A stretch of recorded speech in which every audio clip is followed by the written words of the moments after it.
Oh, at least Duker has it. I think I might have pinned it. Nah, I didn't pin it. Hold on, let me. I've actually got it handy, so I can drop that in real quick.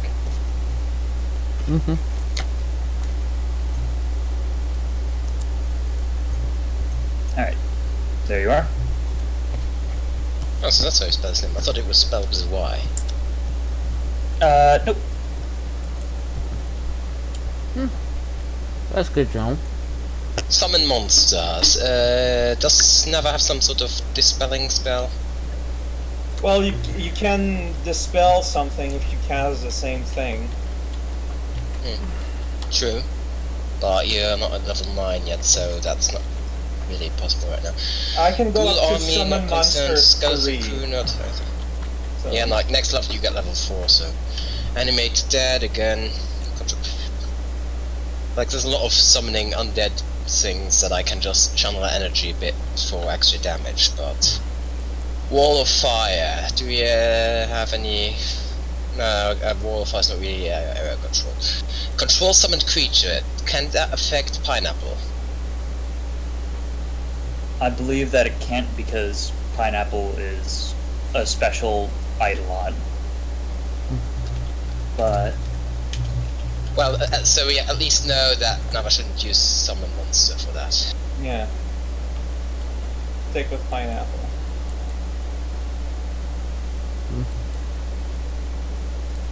Pineapple forever MVP. True.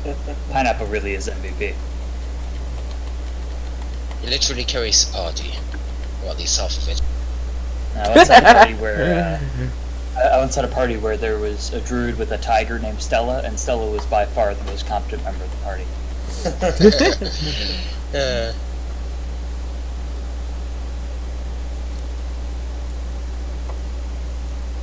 Fear is not an issue, Paladin or Gears is concerning.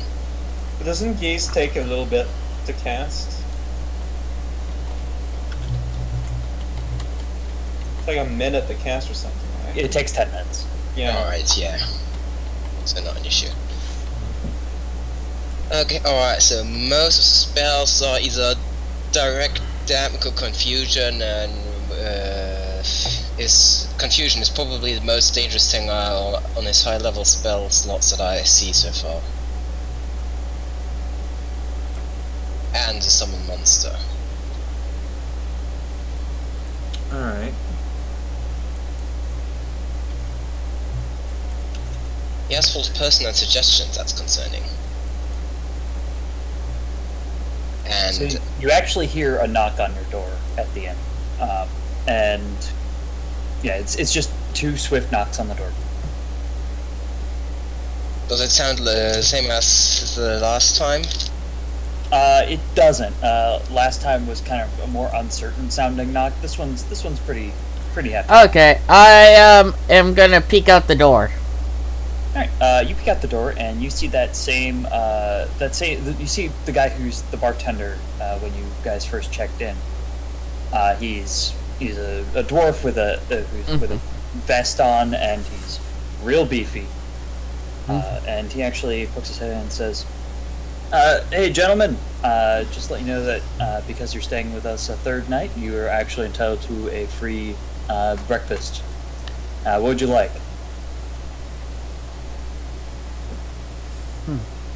What's the local flavor? What's Well, the that? flavor. Well, we're real big into scrapple here. Lots of hashes. Ooh, that sounds nice. Yeah. Yeah. That sounds alright. Yeah. All right, I'll bring on up a big pile of hash. Any eggs, juice, coffee? All of the above? Man, not a picky crew for breakfast. All right, you got it. He scribbles some things down in a little notebook he has. So I'll be right back up.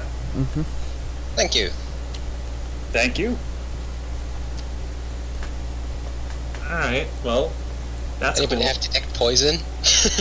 No, you- Engaged. Well, you could see if the food is evil at the very least. I don't think food can have an aura of evil, can it? Well, But- depending on what you put in it. Let me check to see what the motivations of my food are. Well, maybe it's hash made from evil potato. You never give me know. A couple hours. Give me a couple hours and I can prepare detect poison. Honestly, I don't know why I didn't prepare that like every day since this is Willowfall, but yeah. I didn't think while he was there to like try to do a detect intent or something, like if this is really a service or if there's shenanigans. Might as well. Are you guys just gonna wait in, like, just for some, just sit there patiently waiting for him to come back? Well, we might as well continue discussing.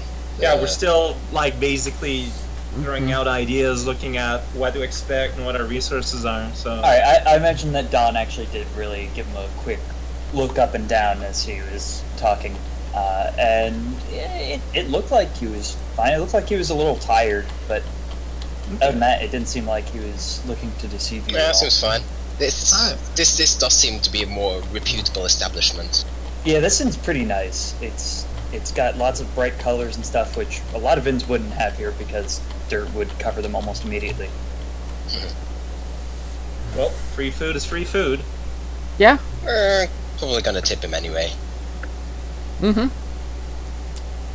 Seems like the right thing to do. Oh. Black spot is a pirate curse. Yeah, black spot's real mean. Yeah, +2 bonus on attack and damage rolls against targets. Oh boy. And Ration -4 paramedics. on saving throw against death effects. Does he have death effects? That's worrying now. That is worrying. No, it doesn't seem like it. I mean, Black Spot is highest level of spell. Modes of Dusk and Dawn. That very fancy.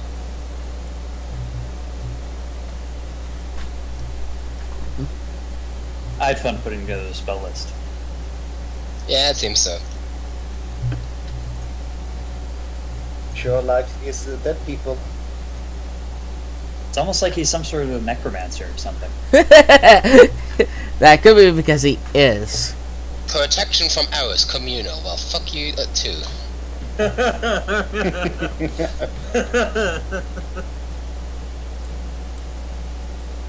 Yeah. Great pit. Hypnotism sleep. So it's got a lot of disable as well. Does anybody have a bad will save? I'm not sure if we can do something about it, but Let's see. Well, +8. +4, +6 if pineapple's around. Mine's not great. I'll look. well, I figured now if I would have at least a good will save. I thought like Relga would be the only one with a bad one. My base will is -1. Oh yeah, because you've got bad wisdom. That's right. My character sheet. Wisdom is my dumb stat.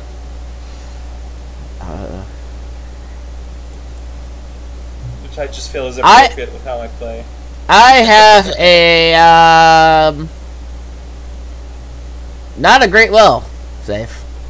Tell you that much. It's a shame that you. I could have just. I have a plus. Behind cover. I have a +1 as my will save. Maybe it's +2. No, it's Wow, it's worse than not mine. Wow. Okay. I mean, if we. So I'm guessing I'm just gonna give Relka +2 to protection from evil. If we're gonna do this. So that's a lot. That's the plan, I think. So just Or this part of is it.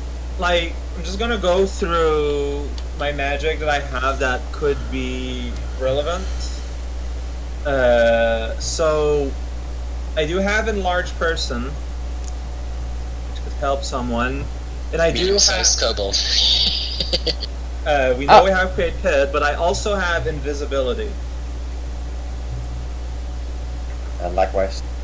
oh, whoops! I apparently Like the most useful thing against them I have is Arcane Disruption, which supposedly makes it more hard for him to cast spells.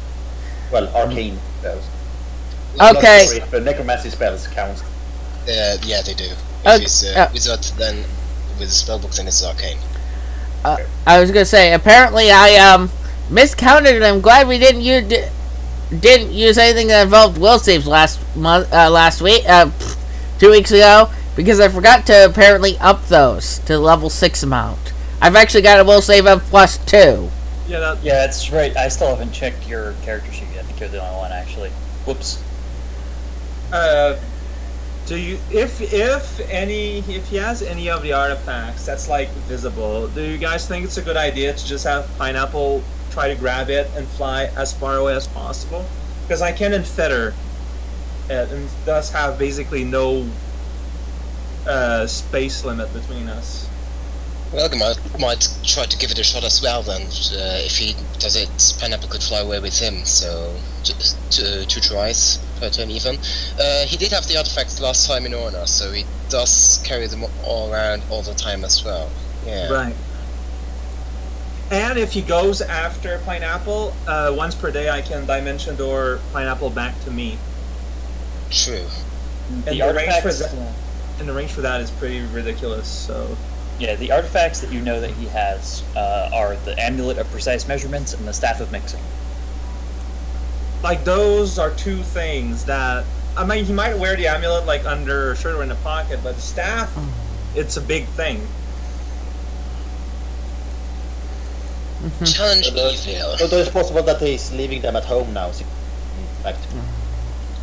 I guess the first thing we can do is check the tank. Like, that's Challenge easy to evil. check. So as long as that spell lasts, it's a will save, so he's probably going to be good at resisting it. He has to attack me or become sickened, which is very nice considering that attacking probably doesn't include casting. So we could just try and buff you, and you just kind of keep his attention on you. That could work. It's medium-sized. I don't know if that would help, but... I have no idea if it would or not.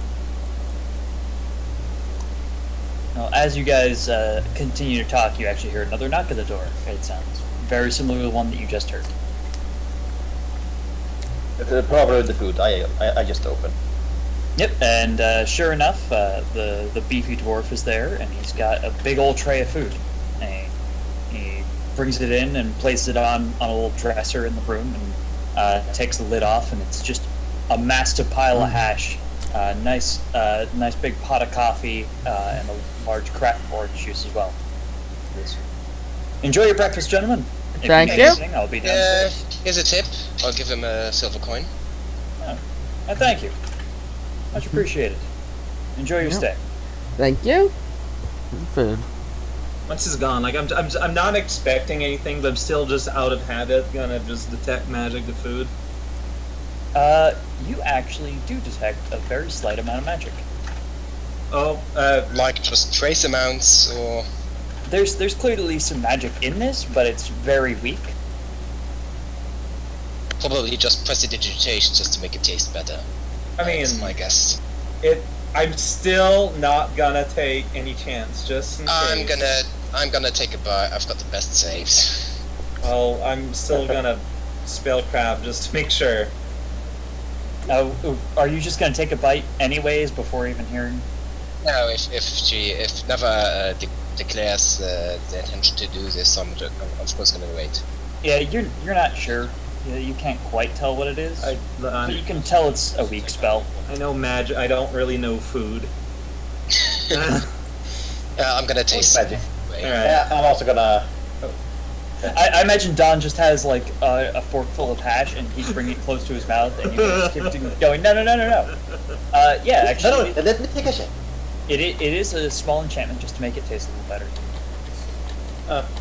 Fair enough. Although it's kind of disgusting how magic has been reduced to this. Flavoring.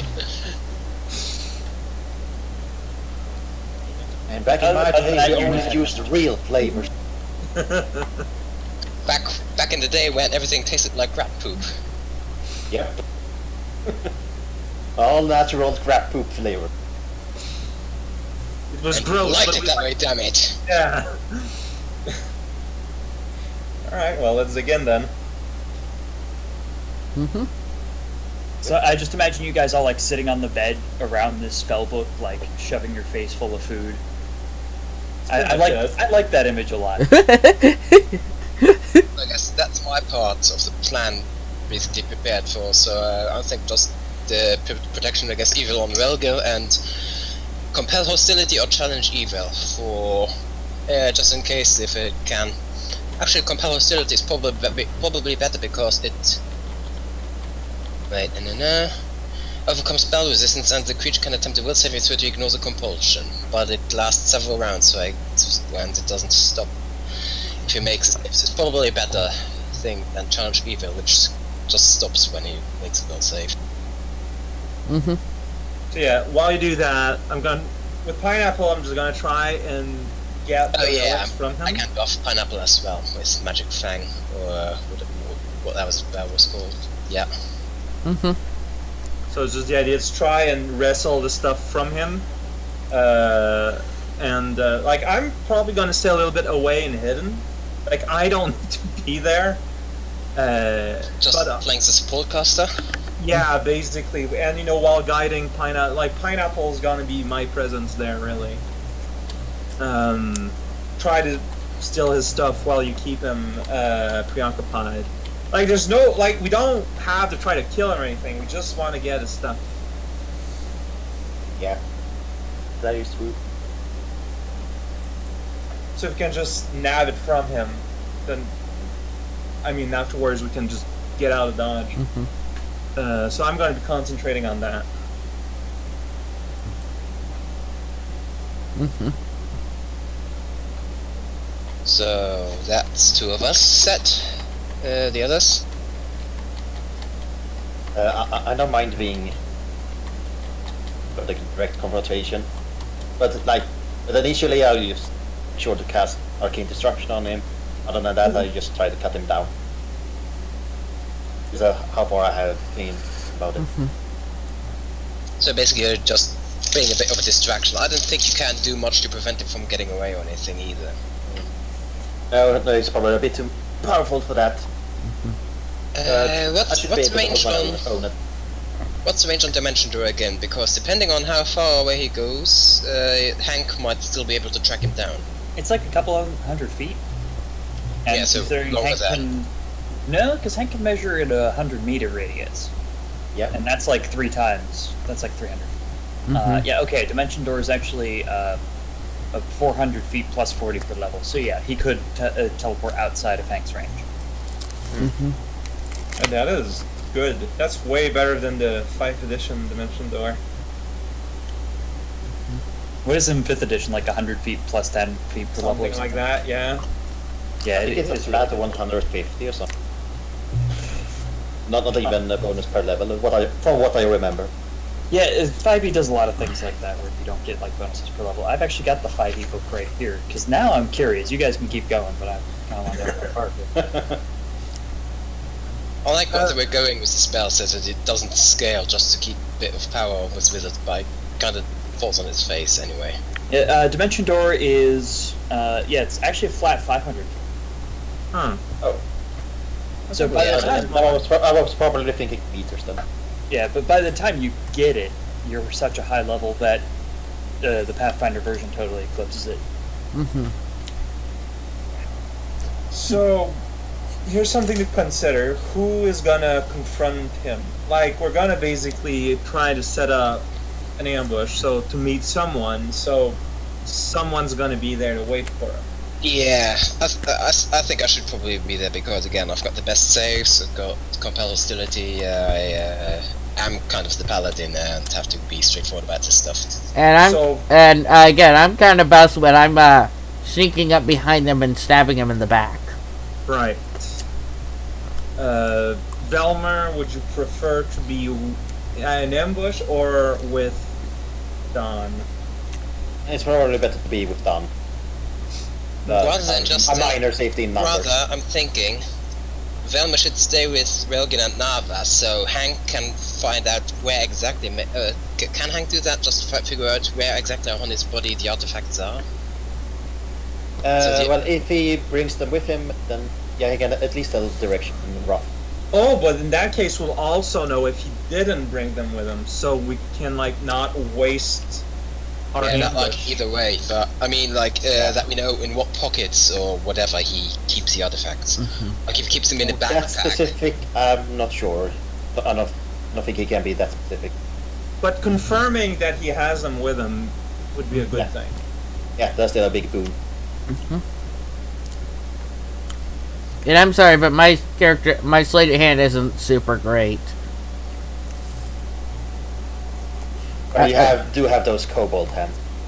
You've got good dexterity, that kind of compensates for it a bit. My sleight of hand is nothing on my stealth check.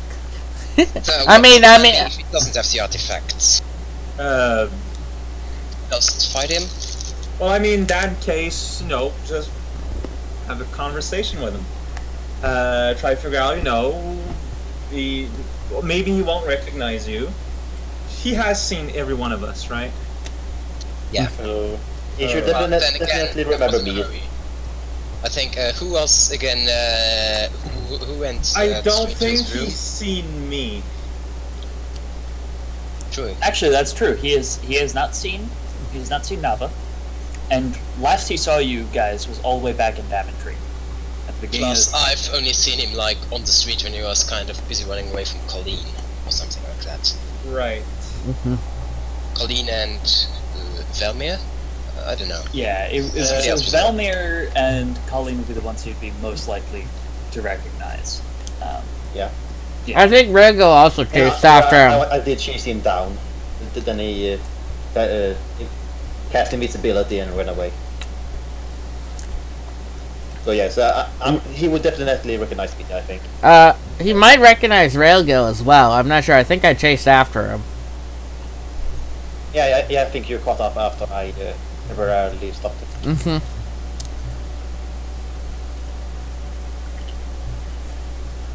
I mean, a ninja kobold is also something memorable. Like, I think that kind of plays against you a little bit. If you could see it. That's the thing, though, yeah. Fair point. I'll just make sure to stealth my way over. Plus 18 to stealth! Good luck! Yeah, Do you have hide in plain sight? Or no, wait, you can't. I didn't remember how stealth works. Forget. I think Raocow has something similar to hide in plain sight. Well, there should be plenty of corners to hide behind, so. Yeah, like, I mean, It's that's... just if you can move like around.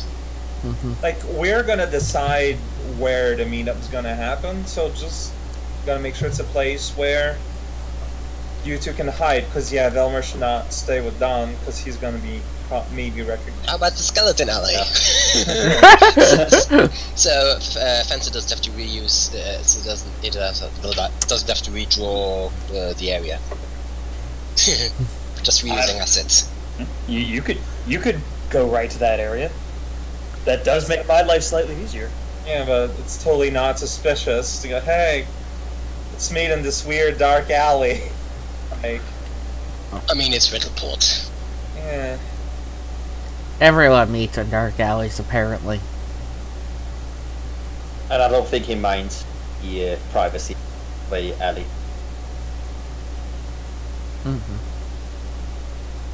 But yeah, if he doesn't have them, then we're gonna rely on you, Don, to have a conversation with him, try to be friendly, and he's probably gonna try to arrange either an exchange or, you know, like, to buy the thing or whatever from us.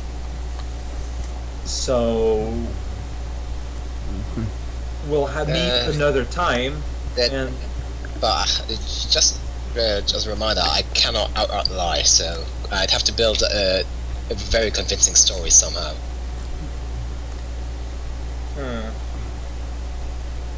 I'm pretty sure Paladin can lie if the need requires it. Again, it's lawful good, not lawful stupid. Yeah, wait. Do they have a code of conduct? No, they don't in Pathfinder. That's new. Well, it's not new, but I thought they did that. Well, does Interesting Shiba to ever know. want you to lie? That's the more important question.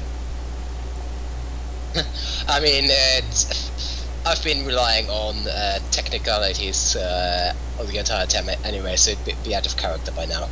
Yeah, right. By now, in character, Don, like, doesn't lie, but he doesn't disapprove his partner is lying for him. Is how it's been. That is true. That is consistent. In that case, I could stay with you. Yeah, but either way, what would we be offering for the exchange? Like, what would we get out of it? The way I figure it out is that, like, he's probably just gonna say, hey, this is like a family heirloom, and I got this money here, you know, and just try to do an exchange for, like, money or whatever. Like, that's, I figure, is gonna be his approach, because that's the simplest way to do something like this. It seems likely. Because, you know, he's gonna assume just like some normal person found it somewhere. He hasn't been particularly, you know, doomsday wizards, destroy everything so far. So that seems in character. And like, because remember, in that failed ambush months ago, like, he didn't try to kill y'all. He just went away. He's a pragmatic wizard. So as long And as that I can respect. and as long as he doesn't feel threatened, I don't think he's dangerous. Though he did destroy that city one time. That's true. That is true. But the question still remains why he did that. He must have had some kind of reason. Hopefully, he had a reason. Yeah, hopefully. So I think he tries to avoid conflict if it's unnecessary, but back over in Londres, I'm guessing the artifact was like very well protected by the city itself or something. Or he got cornered and didn't have any choice. Could be. In either case, it was a crappy thing to do. What he did to Alondras. But again, it's still what would be even be offering him, like what's the point? That's the point. Because again, we know where his home base is. I'm pretty sure. Yeah, we do. Yeah. Yeah, Doc has the coordinates. So Doc is basically your navigation device to his home base. And also, just a minor point of correction, it's the city of Haug that he attacked, not Alondras. Oh? Oh, excuse me. What Excuse me. happened to Elondris then? I think was Alondras was destroyed in a completely unrelated incident from another one of my campaigns. well, point still stands. Either way. So I'm thinking we could lure him there, and if he has the artifacts, we could confront him. And if he doesn't, we just go away. I don't know. Try to go to his base before he turns home. You mean like we lure him away while we wait for Doc to get here? We lure him into Riddleport while we move there on our own? You mean like that? Yeah, kind of. Doesn't seem like he would. I mean, it could be that he leaves the artifacts behind. That could be a possibility, since it does seem to be his home base, and Riddleport is Riddleport. And he wouldn't expect an ambush at his own home. But it would still be the issue of But it will probably still be heavily fortified by tons of skeleton. Yeah. I mean, that could be worth doing, maybe. We could, at the very least, we could find something of use there, or maybe a weakness, or that could be good. The problem is if he has the means to get to Riddleport and back faster than we can get there. That is the problem. Yeah, then we're screwed. We could just say, come to this area in like 3 days, or however long it takes us to get to the place. I suppose so.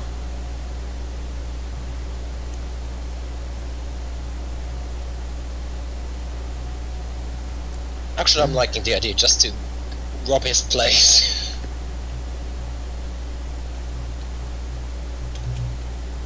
Just luring the big bad evil guy away and looting his bedroom. Yeah. But like, how would that work out? So, like, because first we need him here, because you know, like, so what? You're planning on having people here and to go at his place at the same time? No, I mean, if we were to do that, we could tell him, we could tell the skeletons if anybody is interested in one of these things. Like we've got the bags. We could tell, but we probably don't need to show them that or anything. Come to this anyone interested should come to this area where or wherever in like 3-4 days. I don't know how long we want it to be. So some people would be waiting there, and others. Not even there. We could just have him stay here on a wild goose chase. But what if he's carrying them with him then? True. That is the issue. But I don't want to split the party. And if he's carrying them here, it means, well, we've destroyed his base of operations anyways. Yeah, but that doesn't get us any closer to just. I mean, once he finds out, He would return eventually, so we ambush him at his base instead. Yeah, and there's no bystanders that could get in the way. Well, probably skeletons, but we'd have to clean them out. That feels risky like hell. Yes. Set up an ambush at a wizard's base? Yeah. Just throwing that out there. I think it's a very fun idea. I mean, fun. Your fortress is the word. I mean, otherwise we end up trying to ambush him here somehow. Well, fair. Either way, we don't really know where he's going to be, but here we have to deal with, you know, that's the stuff. It being much easier for him to probably summon skeletons or something. These streets probably have skeletons buried under them. No, yeah. Knowing Girdle Board. And what we know of the guy, he will probably take the artifacts with him. Like he's had weeks to put them in his space or whatever when he was in Honor. So he's no reason to not bring them here.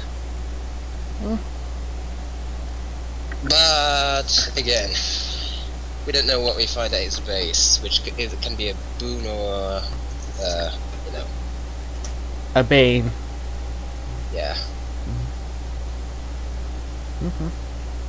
Like even if he doesn't have the artifact, maybe he's got stuff there that relates to the ritual that he wants to do with them. So if we could destroy that, that would already be an advantage.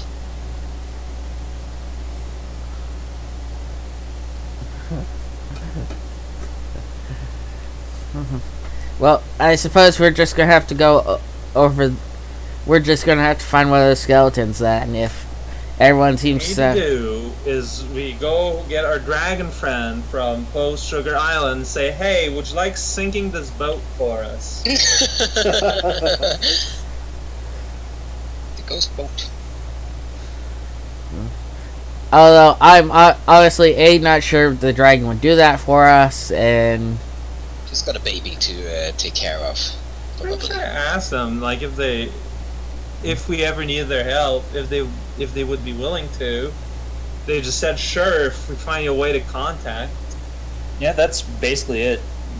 Dragon has basically said that yeah, I'll help you out in the future if you really need it. Just let Dragon me know. Ex Machina. No, it's Chekhov's dragon in this case. Because it was seeded earlier. True. So that's 2 plans roughly. Any other ideas? Just going to that island, getting that dragon without the sugar thing happening would take roughly, what, 3 days total? It took like 1 day to get there last time. Plus maybe another day to get to the cave. Yeah, it'd probably take about 2 days if you departed immediately. It's like, okay, like, so tomorrow we're getting the exact coordinates, right? Yep. So we could get, with those coordinates, just... We could figure... I mean... beeline right where he is.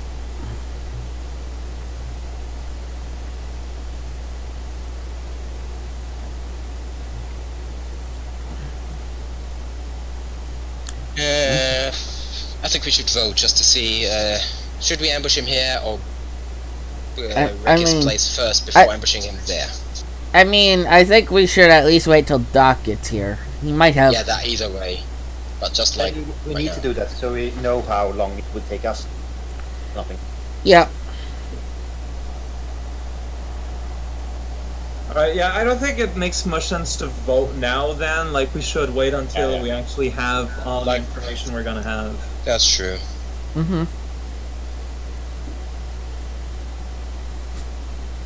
So are we just killing the rest of the day? It's what, probably noon by now after all the talking we've done. Yeah, I'd say it's like 11:30 noonish. I mean, that probably pissed off some of that necromancer business, or at least got them in hot water, which is nice. Oh, them losing some documents and such stuff. Yeah, that's just upsetting, like, a businessman trying to make his living. Businessman trying to make his living with skeletons. I mean... No one's using them.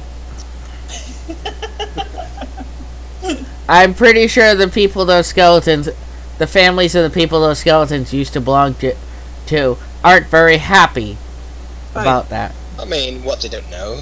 Yeah, a place like this you really don't know. Jesus should Teraunce. Maybe How many tabs do them. you have open? I could see that happening. Like, Auntie's died. Can we get, like, gold coin for this? Any necromancers looking to buy a skeleton? Looking to sell corpse? 5K or best offer?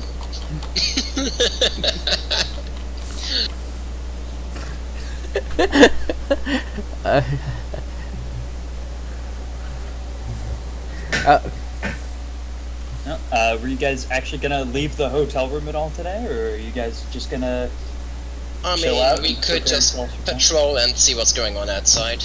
Just taking a stroll. Yeah, probably pop into Puncher books to look about. See if there's any good reads. More alley skeletons to kill. I mean, yeah, like, just as a way to spend time, like, I would be flying around, but I wouldn't, like, go out of my way to, like, get into trouble, depending on anything. I can see that's interesting. Alright, so you guys aren't traveling together, you're just gonna wander throughout the town, maybe pick up some dinner, swing by some bars, see if we can pick up any info, stuff like that? Yeah, basically. Alright. Who's traveling together and who's traveling separate? It sounds like Nava wanted to travel alone, possibly. Well, I mean, unless anyone else can fly. I mean, there's space for two on that on Pineapple, but not really much of a. Yeah, I think we can just go on our own in this case. It is a big city. Yeah, cover more ground. It's not likely that we are going to get into an encounter. Probably, maybe. Alright, so maybe like Relgil, Velmir, and Don travel together, and then Nava just goes off on her own. Yeah. I was gonna. Okay, I was gonna just kind of go wander off on my own as well and pop into. You can totally do that. That works too. I mean, just wandering off on their own. Yeah. Yeah, just to get yourselves out of the hotel room for a bit, because it's a nice hotel, but the colors make your eyes bleed a little bit. It's very like bright pastels everywhere. So yeah, I want everybody to roll me perception checks. What you play on? Not bad rolls for once. ROLL20. Yes, Faye, I play on Roll20. That's me. I mean, Damn. very useful. So I mean, pineapple. 5 can see some things. Yeah, so Nava's just like, I'm just gonna chill, and you don't even pay attention to anything. You're just like enjoying the sea breeze. You maybe fly up to the top of the arch and sit and just watch the boats come into the docks. Pineapple's in the same mood set. Yeah, just in like, let's chill for a bit. Maybe you swing by Fantasy Starbucks and get yourself a nice fantasy tea, and just sitting and relaxing with your basically day off. Man, chilling on that art would be pretty rad. Oh yeah, you can see everything from up there. In fact, I'm gonna say that there's some mages. There's actually a Tengu mage. You can tell he's a mage because of the Cypher Mage colored robes that he's wearing, and he's actually sitting atop the arch as well, but a good distance from you. As to like, it's clear that he's giving you space in order to enjoy your time on this arch, but you can tell that this is probably a place that the more airborne members of the city probably like to hang out at. Oh, great minds think alike. I'm gonna say that, Raocow, you just noticed there's more skeletons around town. You just noticed that, like, you noticed a few yesterday, but in your wanderings, you saw like 5 or 6 skeletons today. Are they out? Something.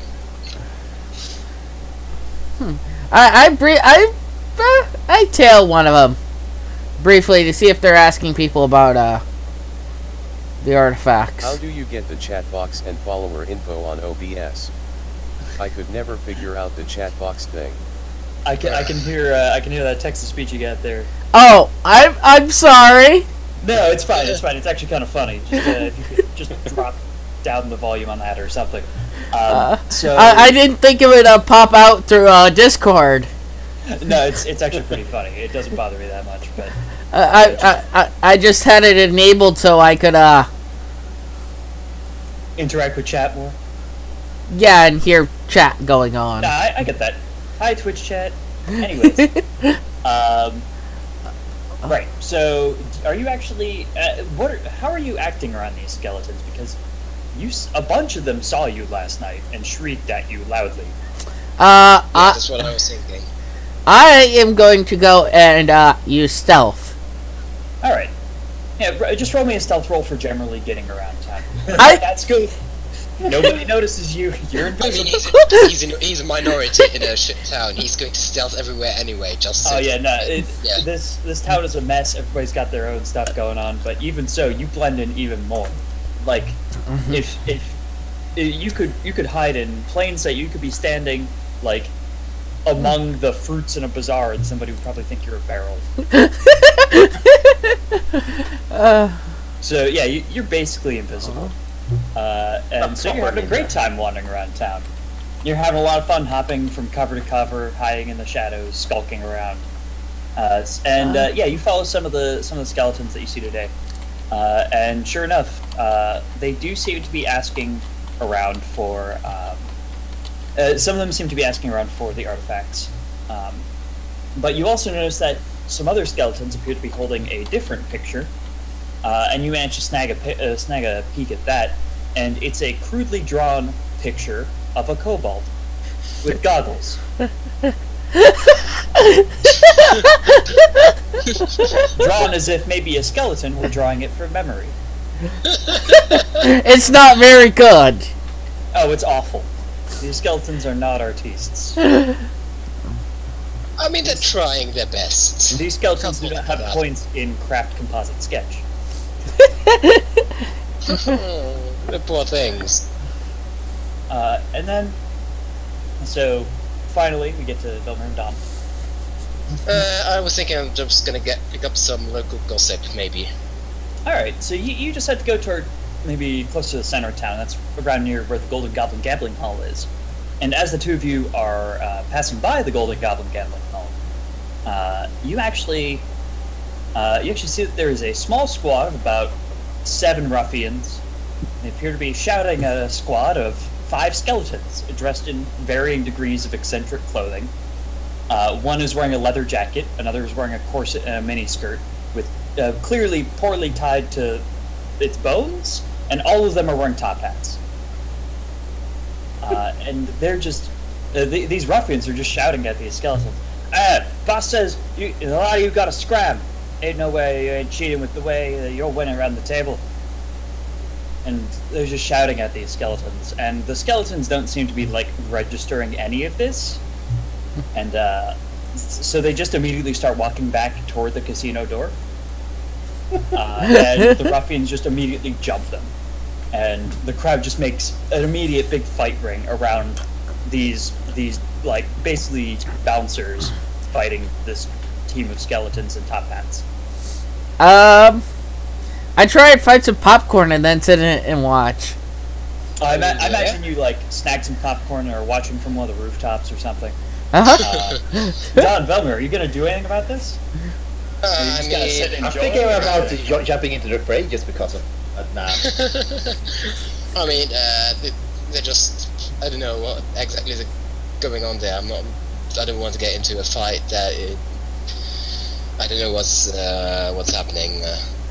I'm assuming it's a fist fight, though. That's not as interesting as it's probably not going to be lethal, at least not on the side of skeletons. I don't think they would appreciate me running in there with my sword. Yeah, none of them have actual weapons. Yeah, so I'm just gonna watch. You see that actually one of the ruffians has, like, a short sword on his hip, but he's clearly not drawing it. It's a problem. So yeah, you just see this fight just going on, and eventually the ruffians take it, and manage to, like some skeleton arms and legs pop off in the fight, and eventually the skeletons just skulk away, and a lot of the ruffians stand up and dust off their coats and say, "And don't come back until you feel like playing fair." I don't think they can feel fairness. I think they're too dumb to know what fairness is, or how to be unfair. Skeletons aren't known for their intelligence and observation levels. Not normally, no. Cognitive processes are not their strong point. It's almost as if their brains have started to rot.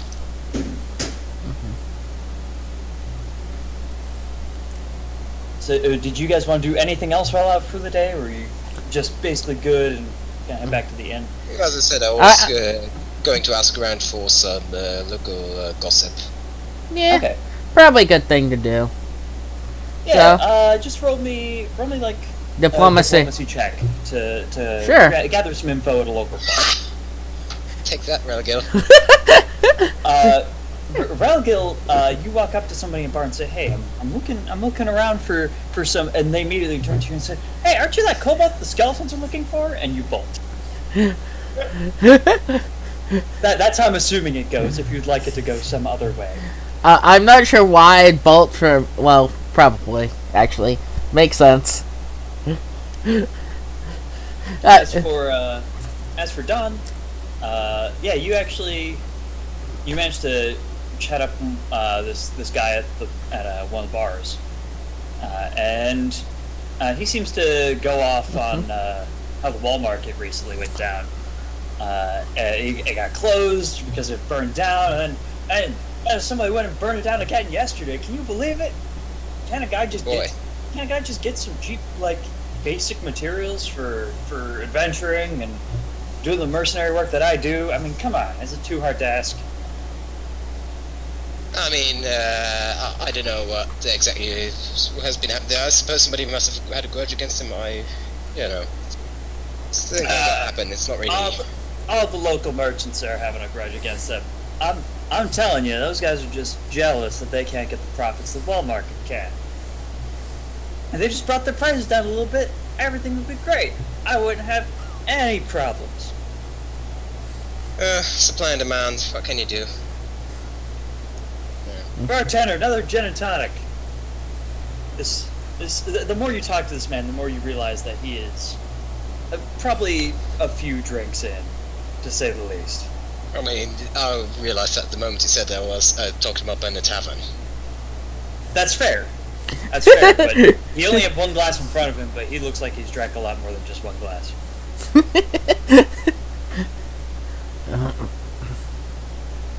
Well, yeah. If he wants to distract himself that way, he's welcome to. Yeah. The guy's actually an elf with black leather armor, and he's got a sword on his back, and he's got an eye patch. It's got an eye patch. Be careful. Might be a wizard. He's also wearing black leather. He's probably a dark hunter. I don't know what that is. Yeah, I figured you wouldn't get the reference. Well, if that's all the gossip that's going around, you already know about that, so... Yeah, other than that, like, that seems to be what everybody's really talking about right now. Some people are upset about it, some people are, like, super gung-ho about it, they're so excited. There's lots of rumors like, oh, maybe they just won't bother reopening at all. Maybe Riddleport's just too tough a town for them. You hear one guy talk about how, we should really have some sort of fire department here. They should, yeah. Well, that's a thing for one. And they should make that their town slogan. Too tough for hell to handle. That'd be a really good slogan, actually. So Wall Market pulled out of Riddleport completely? No, there's just a lot of rumors going around of like people going, oh, I bet they're gonna leave now that their shop's burned down twice. The one guy who's complaining about no fire department, he's like, yeah, Daventry has one, Zreal has one, I don't know why we can't have one. Probably. It's ironic, they're so close to the sea, I know, right? You'd think it'd be easy. And then again, what do I know? I ain't no mayor, landowner. I mean, does Riddleport even have a mayor? I don't know how the government here works. I just know that I vote for whoever's got an R next to their name, so we're good. Oh, yeah. Okay. Yeah. Oh. Riddle, yeah.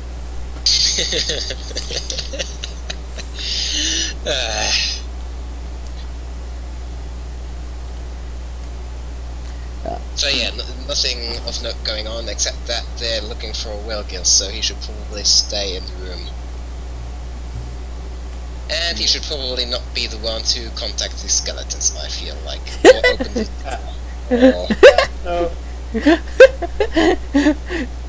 Well, I mean, I probably could sneak back in there, but, I'm not sure why they're trying to, I try and pick up one of the scraps of paper if I can, or, with, drawing of me on it, see if there's any writing on it. Yeah, these skeletons are super unobservant, so make me a really easy, sleight of hand check. Well, I mean, a bunch of them got busted up in that fight. Those guys actually weren't carrying any of the pamphlets. Okay, I'll make... dressed up in weirdly fancy clothing. Okay. completely unrelated skeletons. Yeah, you managed to swipe one from a skeleton. It's like holding it in its hands, and then it's just gone. The skeleton, like, slowly goes, and just starts looking around very slowly. I just shrugs and keeps moving on. I look at the paper, see if it says anything about, it has any writing on it or not. It has no writing. It's just a very crude drawing of you. It's like a few steps above a stick figure. It's a miracle that one guy actually recognized him. Like, if you didn't recognize it as yourself, you probably wouldn't have recognized it as a kobold. I'm not sure how that guy recognized me, then, as being the figure in the drawing. I mean... It's me. What? Well. Wow, I got really unlucky with my... Had the opposite of prosopagnosia, like, he recognizes every face. Yeah, maybe that guy's just that good. Anyways, so I assume that you guys don't do anything else crazy today because you're waiting No. for tomorrow. Maybe go visit Elf Puncher Books a little bit, read. Alright, yeah, Elf Puncher Books, Dark Elf Puncher's happy to see you. You see that, the chessboard that he and Scavin play on, and it seems like white is kind of dominating the board, but pretty early on in the game, so black can definitely pull it back. But I don't know how much Relgil knows about chess. Yeah. Fair point. I'm not sure either. No one from Wall Market returned to the ruins. Oh, actually, you do see a lot of. There's not a lot of stuff going on here at the Wall Market ruins. You don't see anybody outside. It doesn't look like anybody's working on construction or anything. Maybe we did finally stop Wall Market for good, or at least this one. I doubt it, but I mean, I guess it'll take a few days before they return or something. Because we just got more urgent matters. So the next morning arrives, sun shines through your window, wakes you guys up. You open your eyes to the bright pastel walls of the fanciful unicorn. And it is the day that you are set to go see Doc at Pegleg Pete's Tavern. Yep. You recall that he was going to be there in the early afternoon. So you guys have all morning to prepare anything you may wish to do before heading over. Yes, and we probably have to empty the room anyway, so... Yeah, this was the last night that you said you'd be staying at Fanciful Unicorn, That's so true. you gotta actually pack up. Oh no. Not like that's gonna be too hard. I mean, adventurers don't carry too much stuff. Yeah. I mean, depending on what we're gonna plan, if you're gonna stay here and wait for the ride, and we might just go back and get the room again for the next couple of days, but... Yeah, the inn doesn't seem too full, so you could probably just get your room again for another day.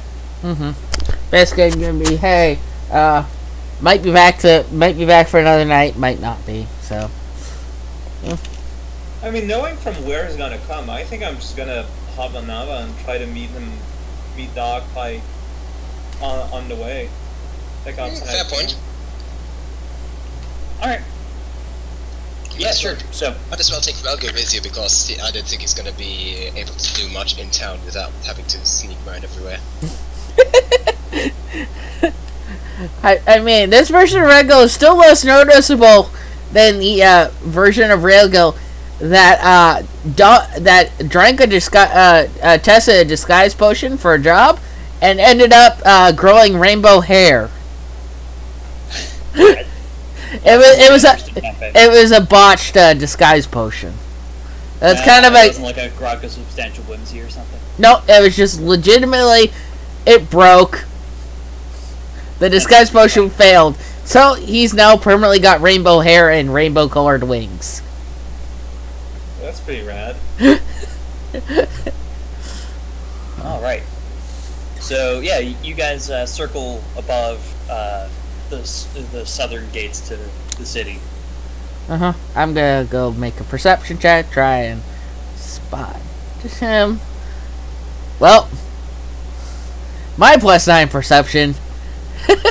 Well, luckily Doc's not trying to really conceal himself at all, because around 10:30 in the morning, sure enough, you see a big stompy golem on the horizon, slowly trudging his way toward Riddleport. Well, I point him out to Nava, so... Yeah, let's go say hi ahead of time. All right.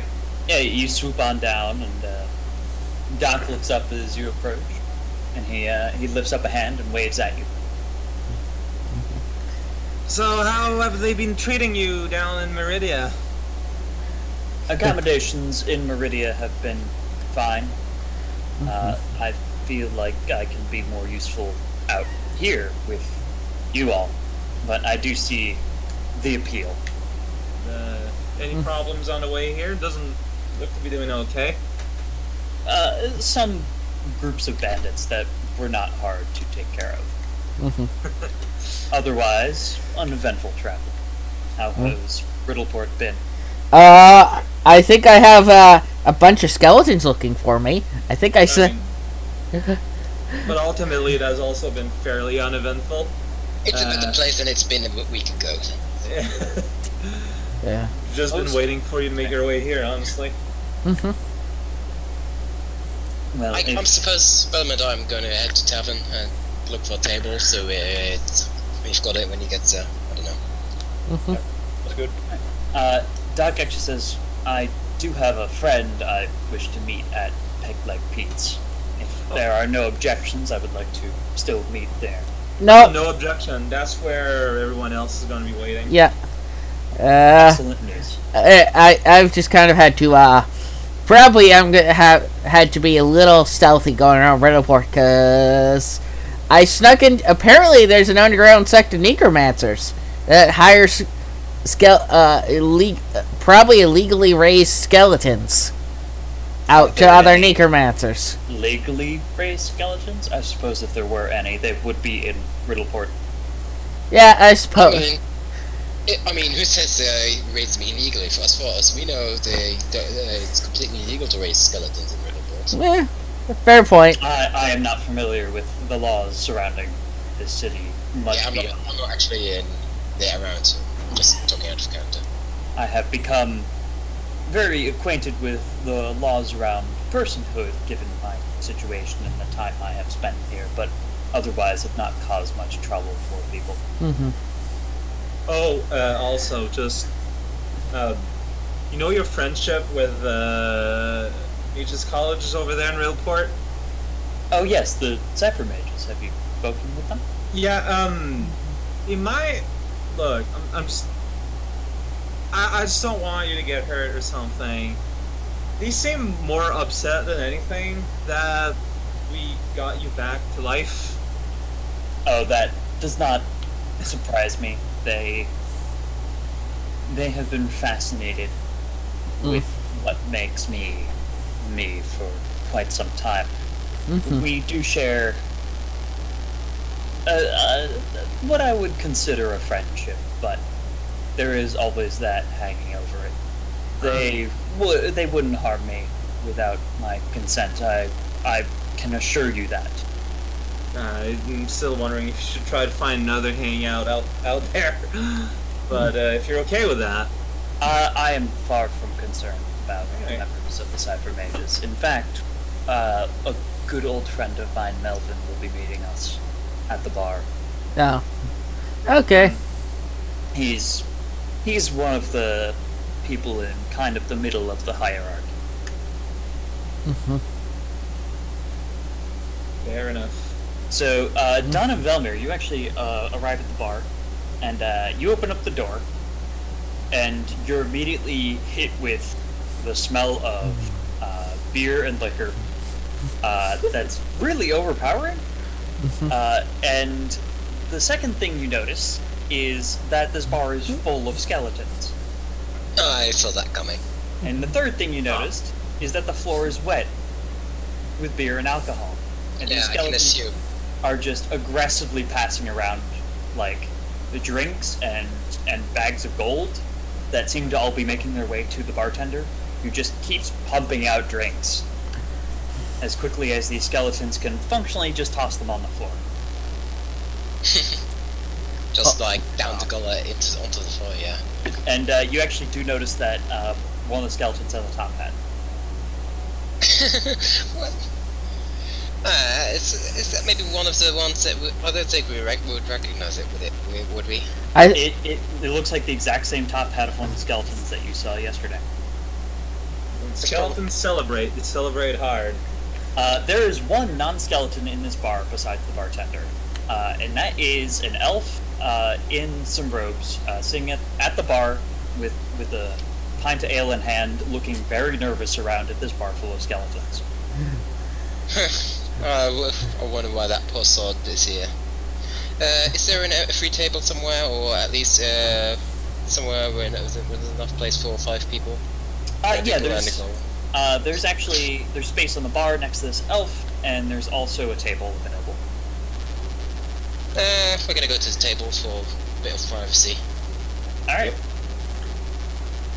And just probably about 30 minutes later is when the rest of the gang shows up, and you guys see the exact same thing when you arrive. A whole bunch of skeletons trying to drink and not failing. It's really bizarre. It's a weird sight. I'm going to stealth over to the table and hope the skeletons don't spot me. Roll me a stealth check.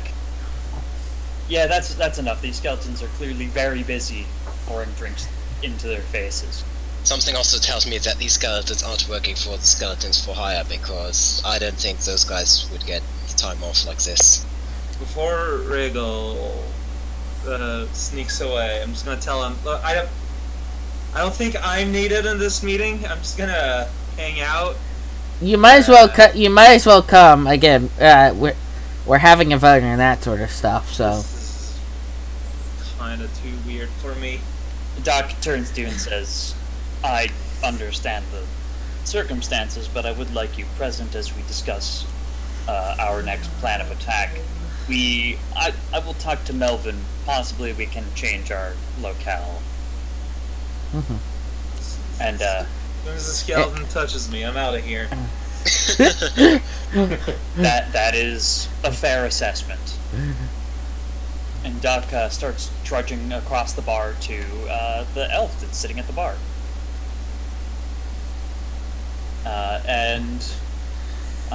Sure enough, Doc sits down. The elf just turns to him, and they just start chatting amongst each other. Are the rest of you going to join at the bar, or are you guys going to sit at the table? If I notice them, which I probably do. Yeah, it's not hard. This bar is not huge.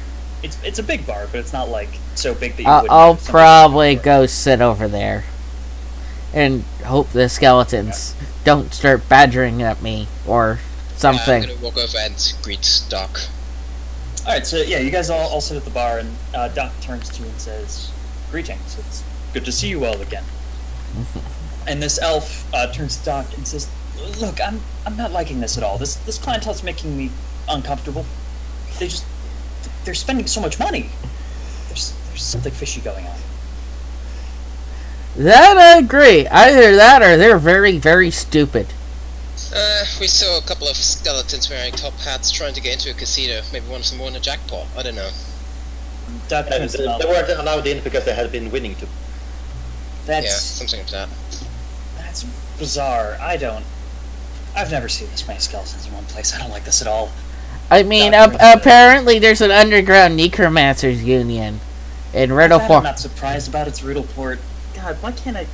There's like a rent-a-skeleton. There's like a rent-a-skeleton business or so. There's a I don't rent-a-skeleton. like to hear that. That makes me all wigged out. I must admit, I'm not Where are really they getting their comfortable either. I don't know, but a good chunk of the skeletons seem to have drugs with me because I snuck into the shop after hours, and apparently opened a door containing all of them. I don't. Who are these people, Doc? Doc says, "I'm sure they can introduce themselves."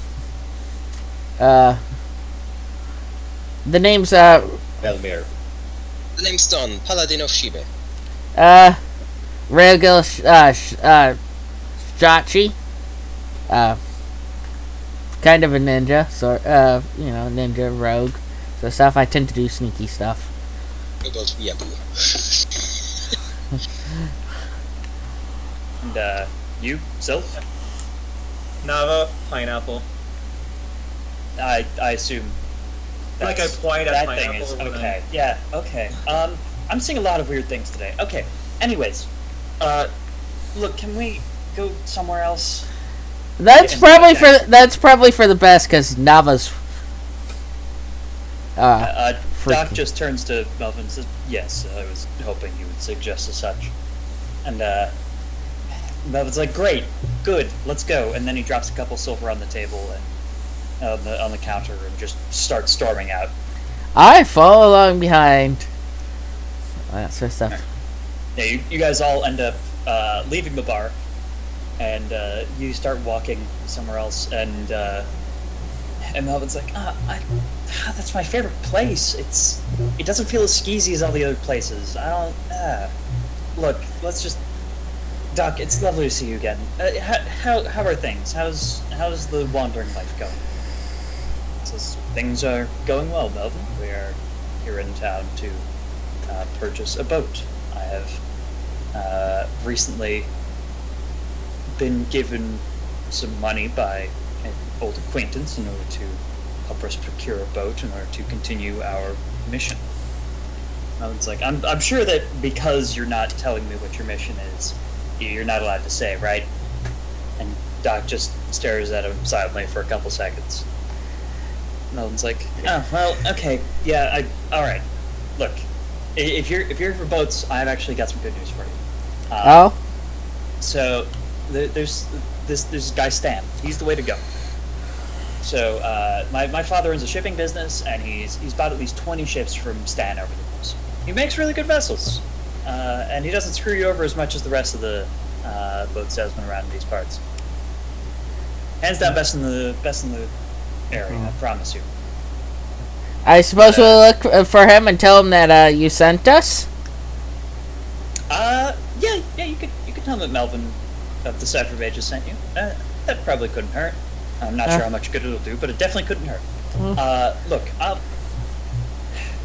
it's right down that way. Go down that street along the docks and take a right. It's just south of the wharf district. Is that Stan? Stan. Yeah. Yep. Yeah. Alright, taking a note. The official place is Stan's Totally Safe Ships. Yeah, you'll see a big sign. You can't miss it. Okay. He's that good. Why does he have a suspicious sign? I don't know. It's Riddle. Exactly. See, this guy gets it. It's Riddleport. Anyways. You can answer every question with this. Doc turns to you guys and says, would you be comfortable doing the boat shopping on your own? I would like to catch up with the Cipher Mages College. Well, we were hoping to talk a bit to you about what we want to do the next few days regarding our mission. Let's put it. Again, we discovered some stuff as well since that. Basically, we don't want to commit to buying a boat until we've cleared all of that with you. Okay, most interesting. Melvin's like, is this like mission critical business that I can't be here for? Yes. All right. The person who gave it doesn't exactly want it to be known, and he's a really old friend of. No, I get it. I work with magic too. Look, Doc, swing by my office once you're done with this conversation. I suspect it won't take too long. Yeah. No, it shouldn't. Yes. No utmost. Swing by my office afterwards. We'll just sit in my office. I've got a bottle of whiskey there that we can go through. How's that sound? Doc's like, you do know that I don't. Melvin's like, of course I know you don't drink. Look, I'm the one that needs a drink here. Look, you guys have your meeting. Come by my office afterwards. It'll be great. And Doc slowly nods, and Melvin waves cheerily goodbye and storms off. Well, that guy's a wreck. He's always been a little bit on edge. What is this news that you have for me? So, remember these necromancers we talked about that summon skeletons to do their bidding and all that? Apparently, they've been using these skeletons to look for the artifacts around town. And we were thinking that we could lure Zrydan into Riddleport and either ambush him here or sneak onto his island while he's here. And we were wondering what you had to think about that. I feel as though Zrydan will be most dangerous if he is expecting something. I feel that leading him into an ambush may end up being a bad idea. Because of this, he'd absolutely show up on edge unless I can't even think of a way to make him show up to an ambush without him being on edge, most likely. Like, why would he be sending out like requests to people who would have seen these? Like, he has to expect some kind of response. He absolutely does, but I am saying that he probably won't be showing up somewhere with information for reward without potentially looking into his own safety, as it were. Yeah, so that's what I was thinking. We could lure him here while we were going for his home, so we wouldn't have to deal with him while we were looking around. He probably would be taking the artifacts with him from what we've seen of him, but at least we would be able to do stuff over there without him being around. That idea does not sound bad to me. One thing to consider is that possibly he himself would not show up for the information. That's true. Does He may he say- have known associates? Actually, he has been showing up in person in both Daventry and Orna, so... Yeah. This is true, but he could easily project his image upon, say, a mirror, or have some other enchanted means of doing long-distance communication. Or he could simply hire one of the members of the people that he ordered the skeletons from to go out and get the information in person. I'm not saying it's impossible or even too unlikely that he himself would show up. I'm just thinking that it's a large enough chance that to consider this possibility. Oh no, you've got a point. But... As an aside, Zrydan, Zrydan versus a dragon, who do you think would win? It depends on the age and strength of the dragon. Do you remember the dragon on the island where you got shut down? Arcturus.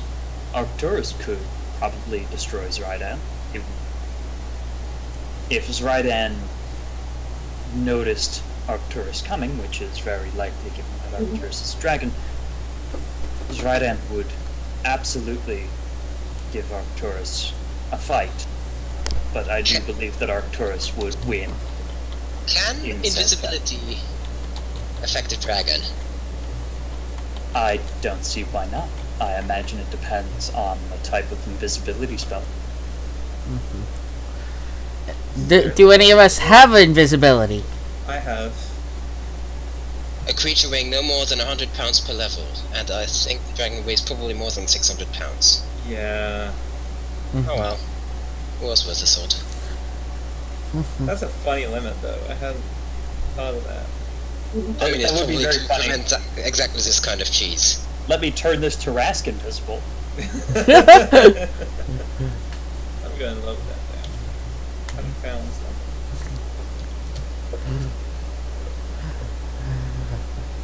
though. I feel as though approaching his base may be one of the most direct ways to confront him and take him off guard. I feel as though he does not expect his base to be public knowledge. So, what I'm hearing, though, is we could add Arcturus to serve as a bait to distract his attention. Make it a lot easier for us to go in. I do like this idea. Also, if we do try to lure him away and he doesn't come in person, would he be more on edge or on alert while in his base? Because if that would be the case, it would actually be detrimental. If we give no signals beforehand that he is under any threat, then I see no reason for him to be too on guard in his base. I imagine he probably has a few basic alarms and tracks, but nothing that would give him nothing that would give him enough of a heads up to put up a serious fight against all of us combined, or say a dragon.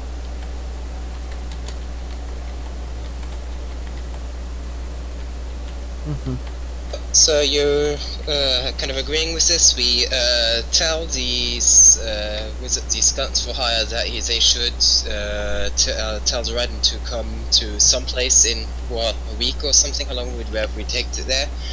We pay Arcturus a visit, and then we try to get on his island unnoticed. So something like that sound right? Yeah. Where would Arcturus fit in this scenario? That's actually the point. That's the point, because again, I don't think Arcturus is willing to just serve as a simple distraction. Probably not. Well, I mean, if Arcturus wants to do more, it certainly can, but... We can at least ask. Arcturus might not even act. I mean, I asked myself if they were, if they wanted to help, and they said, yeah. I mean, what type of dragon is Arcturus anyways? Arcturus is a bronze dragon.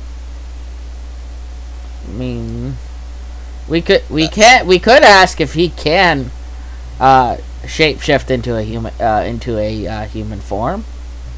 Probably could. I mean, there are stories. Probably.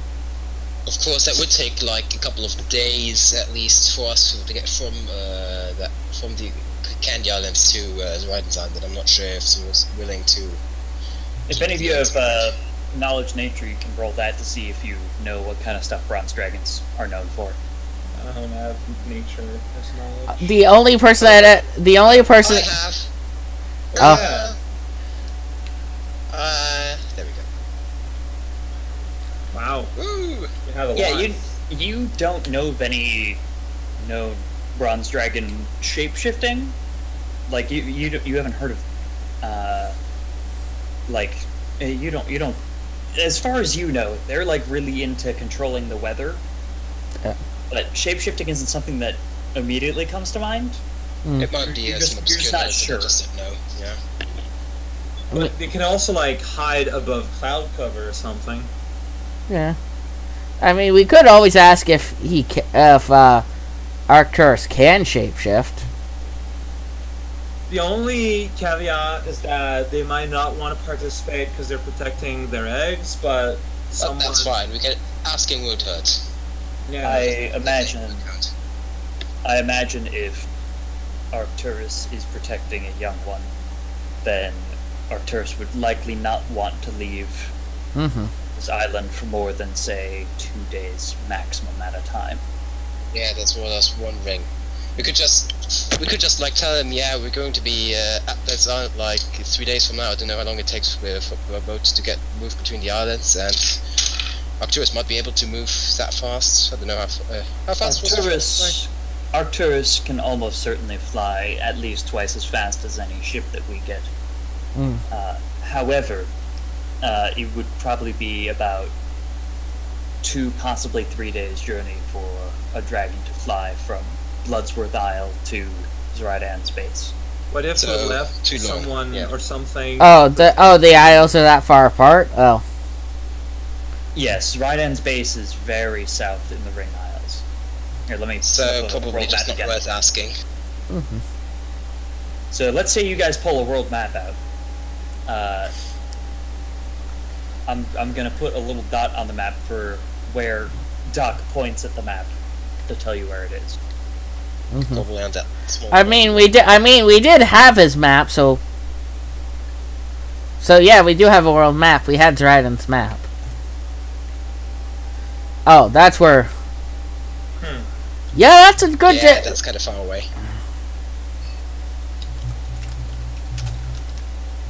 Yeah. There.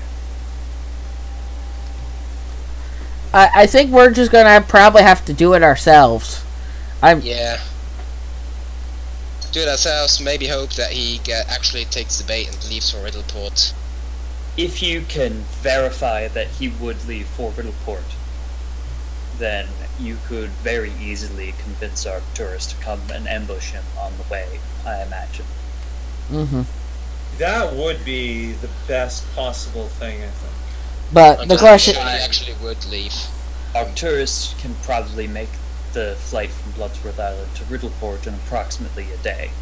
Actually, since Raiden would have to go by boat, probably, I don't think he has like overland flight. Arcturus could try just like shoot down the boat, the ship, whatever. Is that a possibility? I mean, like said, like bronze dragons are all about weather. Just like create the worst storm in the universe around that boat. Or just when he took us to his loot cave, he just moved the water out of the way. He can maybe just. Oh no! What? It was not as bad as it sounded. It sounded pretty bad. Yeah. No, I was gesturing for myself, and there was a plate. Didn't break or anything. It's fine. That's good. It's the cutlery. Yeah, exactly. Just maybe the dragon can just Do I remember what take the boat looked over. like? Do I remember what his ship looked like? And I could draw like a sketch of it so Arcturus would know what to go for? Yeah, I'd say that you don't have, like, you haven't seen, so whenever you've seen his ship, it's always been through scrying. So it's always been bits and pieces, but you could probably piece it together roughly what it looks like. It's very distinctive in that it looks green and ghostly, so it's kind of hard to miss, though. Ah, that's a good point. Do I have green and ghostly crayons? I'm gonna say yes. Ah, that's good. Ghostly is my favorite color of crayon. Yay! Good rolls on it, rolls that count. Alright. Well, that's an idea. If Arcturus doesn't want to do that, fair enough. So is that what we're gonna do? We're gonna tell the skeletons to send a message, to relay a message that we're willing to hand over one of these objects. We're just letting you know that we're aware that yes, we have. Oh, we are aware and we're willing to hand over information regarding it. Yes. Yeah. Something like that. I knew that. Maybe some excuse as to why we want to see him in person, not through some magic. Yeah, it's Riddleport where people are that trustworthy to bring their stuff right at the first meeting. I mean, again, if that, again, we can. How much is buying a scrying cost again? I can't remember. Probably a decent amount, unfortunately. A scry spell costs quite a lot. We could communicate with. We could communicate with Barons in order to. It's a third level spell for bards. Unfortunately, I don't think Nava can learn Scry. Scry. Scry is a pretty high level spell, or fairly spell. The question is how we get the message to Farron's.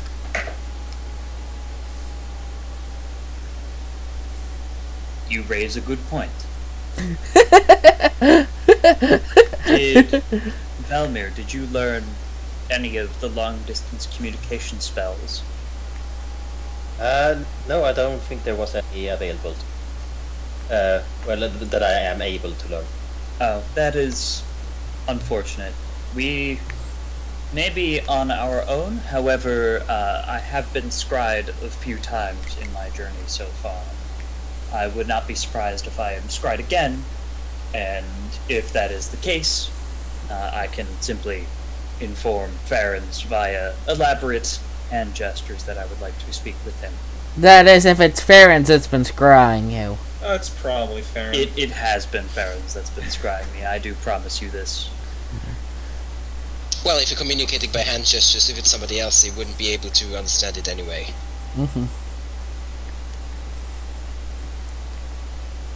So that sounds like a plan.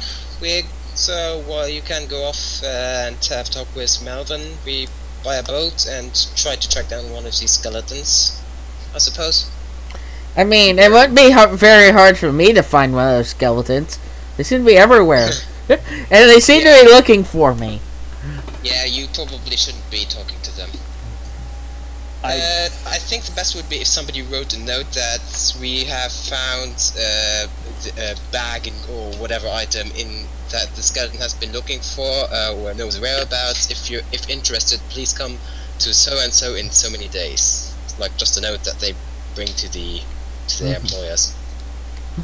It sounds like an acceptable plan. I mean, can you reverse pickpocket? You can. I mean, you ever played Fallout? Doc pops open his chest compartment and pulls out a big bag of money and hands it to you. Says this should be sufficient for a boat. I am not sure what a boat goes for. I have yet to purchase one myself. Neither do we. Let's find out. This is 15,000 gold. How long do you think would it take to get there so we can plan that around that? Like, including the diversion to Bloodsworth Island. How long would it take to get the boat and then also go to Bloodsworth? Yeah. That's what you were asking. Bloodsworth is about a day's journey by boat. So one journey to the islands, another journey to Arcturus, another journey to get back to the boat, and then how many days to the It base? looks like to be roughly 2.5 days by boat from Bloodsworth Island to Zriden's base. No, no, it's probably closer to. Well, I was gonna say it looks like it's probably closer to a week because Doc was saying Arcturus could fly probably about twice as fast as we can travel by boat. No, we were basically planning for Arcturus to basically just sink his ship while it was closing in on Riddleport. If it were to, get close. It's like just using a ruler and looking at the space between Riddleport and where the arrow points. It takes about 2 and a fraction to get from Riddleport to Zriden. Yeah. So add like a day. Yeah, so like the journey to Bloodsworth Island is like a full 24 hours to get there, but it is only one 24-hour cycle. Yeah. So I'm guessing a week for the entire trip, if we include possible delays. Sounds good. Sounds, yeah. I mean, I'll reverse pickpocket it onto a skeleton. The note. Will that be useful? Because I don't know if the skeleton would ever be aware of it. I don't know what's their process. Well, we didn't know either, but so yeah, I'm gonna write on Discord what I'm gonna write on the note just in case. I mean, how else are we going to get the note to? Well, without how do they normally work? Normally, a person responds, right? And then they probably receive a written missive or something, and then they bring it back directly. There's no reason to be sneaky about it because they're out there asking people for information. They want to receive information. They want to receive information, but we don't want the skeletons to know who's giving them, saying that we have the information. I mean, just put on a disguise or something. You don't need to be that sneaky. Just to them, that's going to be weird if they receive information, but then they can't attribute it. I mean, Nava could just walk up to them. Nava could just walk up to them. I probably should be dealing with the boat because I've got sense motive and diplomacy to deal with any possible shenanigans going on there. Yeah. Surprisingly, surprisingly, no information about the box. The box was with Doc, and Doc has been seen in the area, so that would make sense.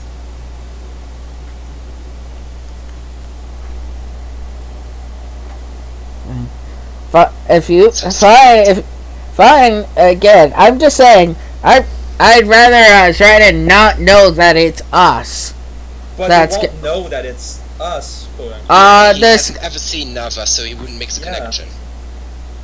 I'm pretty sure he saw Nava. Didn't you go down in the sewers with us? He has never seen me. He never actually saw you guys in the sewers. Yeah. Colleen tossed the bomb in there before we actually went in there, and at that point he was long gone.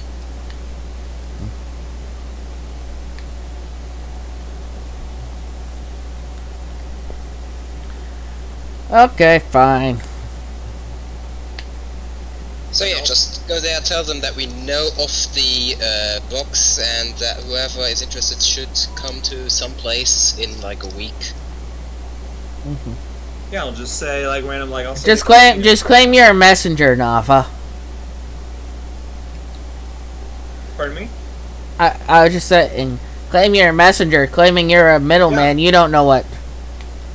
I'll even dismiss Pineapple so that my summoner rune doesn't show up. That's even better, because if you're just a messenger, you can just deflect any questions with I don't know. I'm just a messenger. Yeah. Not that the skeletons are prone to asking questions. Well, no, the skeletons would just probably escort them to their whoever is to their summoners or whatever. So yeah, I'll do that while you guys handle the boat getting. Okay. All right. So where are you going to talk to the skeleton? Are you going right to rent a skeleton? No, he's gonna find a skeleton to bring them to rent a skeleton. Got it. It seems not very difficult to just find a skeleton asking people about this. No, they seem to have been going up in numbers lately, so yeah, it's not too hard to find one. So yeah, like I'm just gonna basically find one and hail them over to me. Like once I'm clearly separated from the group, after I dispel Pineapple, so I can't really be, like it doesn't show that I'm a summoner. Pineapple vanishes with a wet squawk. Yeah. I'm just gonna try to go in a place that's a bit more secluded, and I'm gonna call a skeleton over. All right.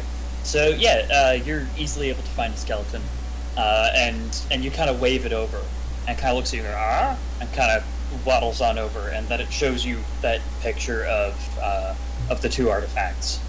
It goes, Yeah, and I point at it and I say, I have a client who has seen these objects and are interested in knowing what you want with this information. The skeleton pulls out what looks kind of like a business card, and it's basically got a little timetable. It's got like the days of the week and time slots, and there's a little bit of instructions that says fill in times that you were available for a meeting. So how far, like what are the times looking like? It's a blank schedule. It's just asking you to fill in what times are available to you. All right. Are people around me, are like my teams within view still? I think you made it clear that you wanted to be very separate from the group. Right. Right. Good point. Yeah. So that's for the initial meeting. So yeah, in that case, I am going to put down for in a week. On that piece of paper. Okay, so basically you mark it for next week, this day, meeting. Right. Okay. And it also actually has a little bit at the bottom where it says ideal location meeting, and then it also says below that address to contact you at. So for the place, I'll put the super fancy casino. All right, the Golden Goblin Gambling Hall. And for contacts, I'm gonna put down. I mean, we're gonna be gone, so I'm just gonna put down the. Actually, no, we shouldn't use the inn we were at.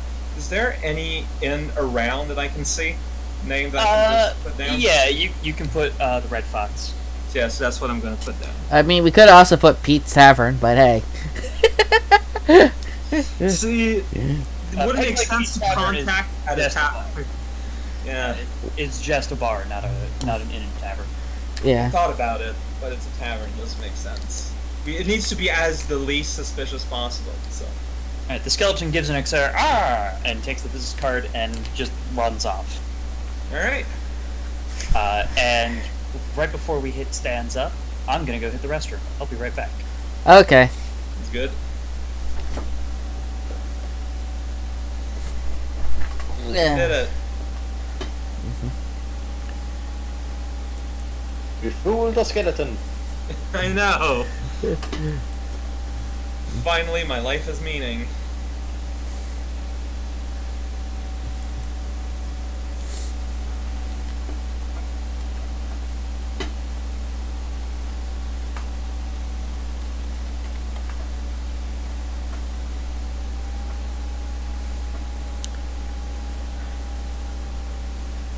Who would buy caffeinated peanut butter? Oh, I'm sorry, I'm reading the worstThingsForSale.com. Wow. I can see, like, coffee fans trying it at a very. I mean, if it's just caffeine and not actually the flavor, I could see it just like as a bread spread that just has caffeine in it. Basically, you can like add your monster to your breakfast rather than drinking it from a can. While also drinking it from a can. That too, if you just want to die from a heart attack. Of course. If it's a monster, it's worth it. I mean, I mean, the only energy drinks I ever seem to end up buying are ones from the dollar store. So they don't taste very great. So I don't drink them very often. It's more the taste that keeps me up than the... I don't see the appeal of energy drinks. Yeah, me neither. I'm a soda person. I'm just binging on that stuff. Mm-hmm. Yeah. I live a very healthy lifestyle. Yeah. I mean, I was having to make a cup of coffee because I'm running on 4 hours of sleep. Oh dear. That again, I made a post at the Pathfinder one or whatever at what was it, 6:30 in the morning, that I had drawn art, lots of art, and I was up for about another hour and a half after that. So the rest of you walk in. You guys go down the Wharf District, and you find yourself at Stan's Totally Safe Boats. Mm-hmm. And this is kind of the layout of Stan's Totally Safe Boats, in that picture below the main picture riddle port. And Stan's Totally Safe Boats looks just bustling. It's got a whole bunch of little demon imp workers running around, just aggressively working on ships and moving lumber and doing all sorts of work. And as you guys are approaching, you see a little demon walk forward. Is it a demon or a tiefling? This guy, you're not 100% sure, but he doesn't look like any tiefling you've seen. Also, I'm not on this. Is he human sized or? He's human sized, yeah. So not just an imp. Alright. And now he's average size, so he walks forward and says, hey there, lovelies! Welcome to Stan's Totally Safe Ships. What kind of watercraft are you looking for today? Large, fast, battle ready? If you want it, I've got it. We're not happy until you are happy, and I know that a lot of you will leave here happy today. Now, what can we get you started with? Well, basically, we were looking for a craft that could, carry half a dozen people all the way, let's say, to Orna, that distance, that area. Half a dozen? Now, if you're going to be hitting the high seas, you're probably going to want something that has a bit more of a capacity to it. You probably want something that's going to be I figured that's much. Now, here. Now, it sounds to me like you could probably use just a standard brigantine. It's one of our most popular models. And Stan snaps his fingers, and a small group of imps on the dock seem to collectively cast something on a ship in front of you, turning it immediately before your eyes into a brigantine. That's pretty impressive. I take it you're Stan then, Melvin, from the Cashmere. From the Sapphire Mages. Oh yes, his father's been a wonderful client of mine. Yeah. Absolutely, I am indeed Stan. Sorry for not introducing myself sooner. Here, I recognize that it's your first time here at Stan's Stan's Totally Safe Ship. So how about this? I'm gonna walk you through all of your ship options today. Well, that sounds good. It's good for me. Here is Stan's Big Book of Ships, and he hands you a big book labeled Stan's Big Book of Ships. And you open it up, and sure enough, look at all these ships. Scroll down, you can see all the ships available. Now, what you're looking for is probably something more seaworthy. So that's why I recommended the brigantine. There's also the galleon, and the caravel are also good. The frigate, also good, but you're looking, sounds like, more for transporting people than transporting goods. Now, are you looking for something that's going to be ready to deal with all the pirates and scallywags that you may run into out there on the high seas? Are you looking for something with a little more kick to it? Do you mean like actual combat ready with cannons and all that stuff? Yes, yes. We'll look into actual weapon customizations here momentarily, but certainly some ships are more battle ready than others. I'll look over to Velmir and Valga. Does any of you know how to fire a cannon? No, not really. Yeah, no. Yeah. Oh well. Yeah, it's just us, a party of about 6 adventurers, going. Oh, okay. Now, how much are you looking to sail the ship? What's the purpose behind it? transport mostly. We're trying to get to an area where ships usually don't sail, so we have to kind of basically get on our own ship to get there. Now, do any of you have actual sailing experience? Nope. We've been on a ship, if that counts. Alright, here's the thing. Here's the plan, gents. Now, what you're going to need is you're going to need some workers, some sailors for that lovely ship of yours, and depending on what exactly you're trying to do with it, you can probably get some, you can probably hire up some workers for much less than the cost of a boat to man your boat. So if you want to put a little bit aside for hiring some workers later, some sailors for your boat, then they could do all the fighting for you. That's not a problem. You could easily hire your own captain and crew, and most of the ships that you'd probably be looking at would probably require a crew of about 15 to 20 at least anyways. Fighting is, to be honest, not really our most concern. If anything, we mostly actually know the navigation and actual steering on all that stuff. Actually using the ship, that's more of a concern.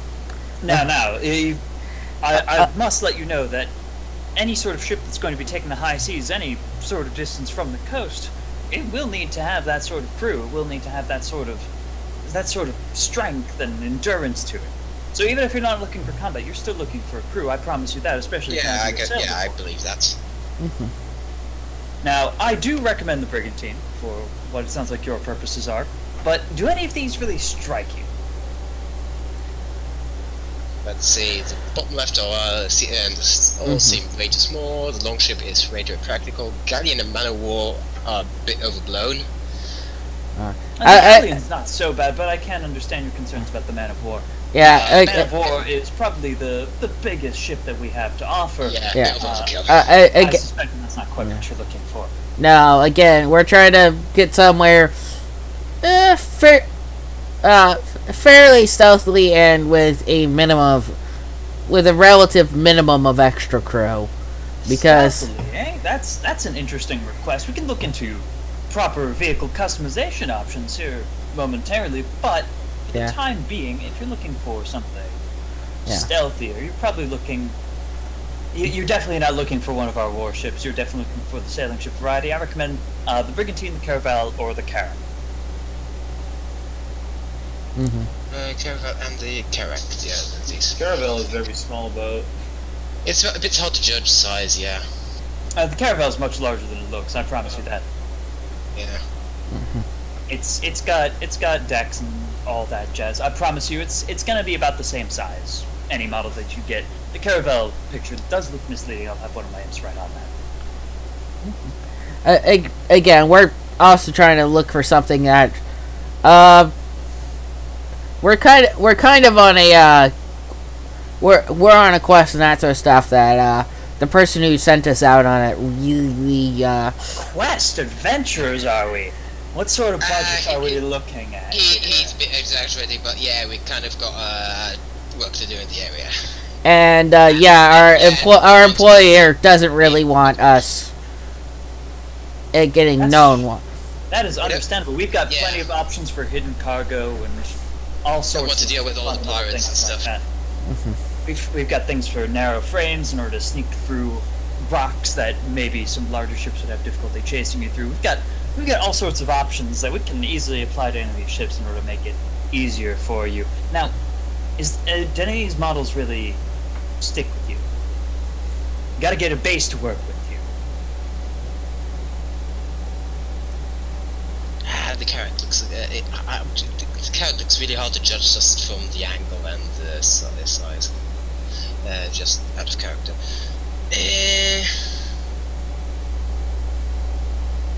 Yeah, I'm leaning towards a Brigantine right now. Brigantine? Well, Brigantine is an excellent choice if I do say so myself. And luckily, my imps have already put one together for you. Now, what sort of figurehead are you looking for this vessel? And immediately you see a small army of imps begin to parade out a series of figureheads that can be placed under the bow. We've got the classic mermaid, we've got dragons, we've got hawks and unicorns for a little extra. And for a little extra I can get something custom made for you as well. I mean, we're not particularly concerned about dragon, yeah. but we're not particularly concerned about aesthetics right now. a dragon is an excellent option. I agree. What sort of colors are you looking for? How can we deck out the ship color-wise for? Actually, I should ask, does the figurehead or the coloring cost extra? You can't put a price on style, but yes, it does. Just a little extra. Yeah, as I said, I'm not really particularly concerned about aesthetics. If there's any more practical additions, maybe we could do about that. Are you telling me that you're looking to take a ship out in the high seas with that figurehead on it? You can't be serious. Again, high seas, who's gonna see the figurehead? I say as I enter the conversation. I mean, yeah. I mean, that's fair. I suppose that you're with this group as well. Now, let me ask you something. What ship ever worth its salt hasn't had some bit of style, of panache to it that's really made it stick out? I mean, the dragon figurehead, if it doesn't cost too much, I suppose we can add that little bit of customization. To assuage your fears, dragon figurehead will cost you about 250 gold. That's well within. See, I told you. You can't put a price on style. Alright, we'll put that dragon figurehead on right away, and you see the imps immediately get to work, attaching this to the boat in front of you. Now, can I interest you in additional customization options? We've got armored plating, the extended keel, rapid deploy sails, glass bottoms, a ram for your bow, smuggling compartments, and much more. So I don't know what my peeps have told you that what we're going to be doing with this boat. And they told me lots of moving people and lots of basic navigation. Not looking for a ton of combat capability, but I do recommend picking up at least 1 or 2 weapons to keep yourself safe out there. Because we'd be interested in anything that, 1, makes it move as fast as possible, and 2, would make it hard to spot. All right. Well, we could offer the extended keel, and that would actually the extended keel would basically make your boat more stable and maneuverable. Sounds good. Yeah. We've also got. So, how much danger are you looking to run into out there? On the high seas themselves, not particularly much, we hope. Like I said, we're trying to avoid pirates and stuff. Alright, so if you are interested, we do have magical treatment options. We can magically treat your hull, oars, sails, or even just the wheel of your ship, and make them much more durable and much more likely to survive any potential cannon engagements, as it were. Now, can you magic? Can you make the boat unscryable? Unscribable? That's not an enchantment I've ever heard requested. I don't believe we have the capability of doing so, but if you'd like to wait probably about 6 hours, I think I can get a wizard down here to make it unscribable for you. I can't be quite sure how much that would cost, but I'm not sure that's really. I mean, let's just put that aside for now and just continue with the process first. All right, It's now. a thought, but not one that I'm particularly concerned with. Like, whoever would be scrying it would have to know in advance that we would be using the ship. And I- we were just If you not are flying it. looking for more stealth on the high seas, I do have one rather expensive but very worth it option. We have the movable deck option. Now, basically, this means that there's lots of big pins that are stuck into the deck. That when pulling those up, you can slide the entire boat. You can basically reconfigure it in order to make it look like a completely different boat. It requires a lot of crew members on hand at a time, but that does mean that you can make your boat look like a completely different boat at any time. That sounds fun. But How practical is that on the high seas? It's very practical if you're looking to escape unnoticed. But like, so there's something you can do. Like, you don't need to be docked. You do not need to be docked. It's more convenient if you're docked, but you absolutely don't need to be docked for the movable deck. the question is Masts and extends the gunwales and lowers the poop deck, transfers the ship wheel, and can make all sorts of other cosmetic changes. It can even swap out the figurehead. I can see some use for that. Yeah, I could see it's being useful. The question is how often are we going to be on the high seas? right now they are we're only headed over towards Bloodsworth Isle. I mean, maybe we might head to the southern end of the Ringworth Isles, but it's pretty cool owning a boat afterwards if we're done, honestly. I suppose. That's an idea for the next campaign.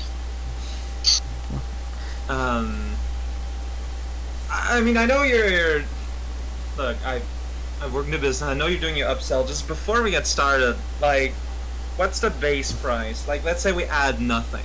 Just If you add absolutely nothing to this ship will cost you 10,000 gold to walk away with today. we do have some leeway. Mm-hmm. On the Again. How much would the crew costs for hiring?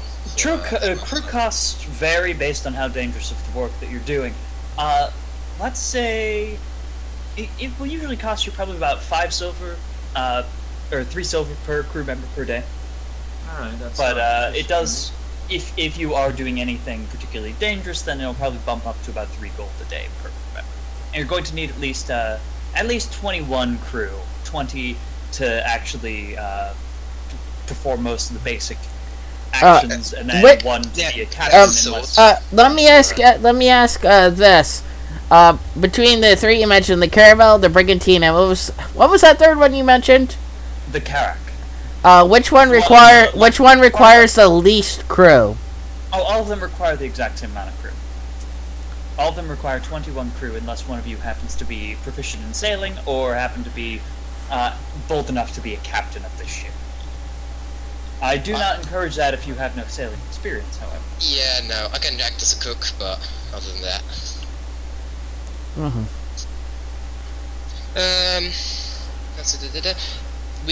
Does the ship come with a boat? Like that? A rowboat? A rowboat to actually get on and off the ship, that will cost you an extra 50. Alright. Whatever. Mm-hmm.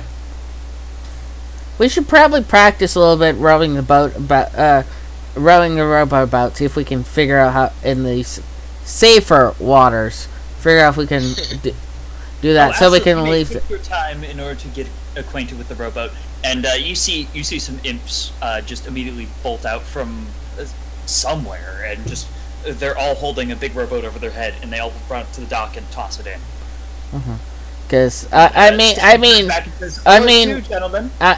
it's probably going to be just us going off the ship, or something like that. Well, I mean, we'll probably be taking the rowboat when we get to the the island and that sort of stuff. I'm pretty sure he knows what is the purpose of the rowboat, Raocow. Yeah. Rowboat is definitely something that you should have for any larger ship such as this. So there you are. That's tossed in as well. Now, are you looking for potentially having a narrow hull? Yes. What's the price on that? The price of the narrow hull, that'd be 50% of the ship's base cost. So that'd be an extra 1,500 gold for you. Now, what that does is it decreases your ship's width by approximately 20% and your cargo capacity by about 10%.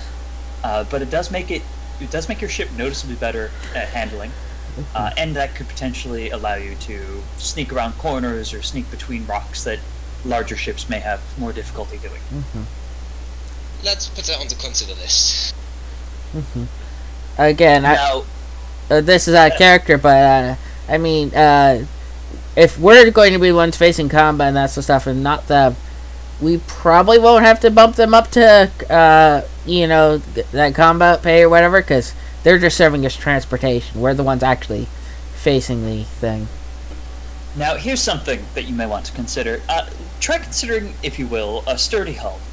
We can increase the stability of the hull, allow it, basically make it harder to break. It can really save your butt in those encounters if you run into any pesky pirates out there. Wait, there are pirates out there? Yeah. We are in Riddleport, my good sir. Well, There are pirates out there. But I mean, here, sure, but like, how far do they spread out? Oh, there are pirates everywhere. They're just most concentrated here. You think Pineapple could think the pirates from safe distance? Oh, yeah. Like, that's basically that's what we're gonna be doing. I'm pretty sure Pineapple can keep up with our boat if we're on the move. What's the speed of this thing? Well, a ship of what you're looking at, it'll probably move at about 2 miles an hour, 48 miles a day. It's pretty standard for ships of these size. So it'll get us to So for comparison, it'll get us to Bloodsworth Island in about a day, then. Yeah. Yeah, so that was me working with. Yeah, I'm not worried about Pineapple catching up. Like, it probably wouldn't have to fly around anyway. It's just somebody has to keep an eye out from the crow's nest. Right. Well, yeah, no, that's not a problem. Mm-hmm. That's where I was planning on hanging out anyways. Now, you said something about hidden compartments. How big would they be? Oh, yes, smuggling compartments. Now, the smuggling compartments don't actually change the cargo capacity of the ship, but they simply make it so that you can, depending on how much space you'd like to hide, we can add it in 5 square foot compartments. Yeah, I mean, That's what we charge by for compartments. Any of y'all think that might be useful? I'm not quite sure. How much would a 10 What's our budget again? 15,000. 15,000 is what you were given. And right now we're sitting at about 12,000. If we had to give combat pay to the crew. So, how much would it probably 10 square feet cost? And 10 square feet, that an extra 1,000 onto your bill. So 5 square feet is 500 then. Yes, that is how we convert that. What were you thinking of putting in the smug? We're thinking of putting those in there. No. I mean, it was worth the thought that we could put something in there, but I wasn't sure if it would really worth it. Now, if you are looking to make your ship go a little bit faster, we could toss in some silken sails. Generally gives about a 10% boost to speed. Silk makes ships go faster?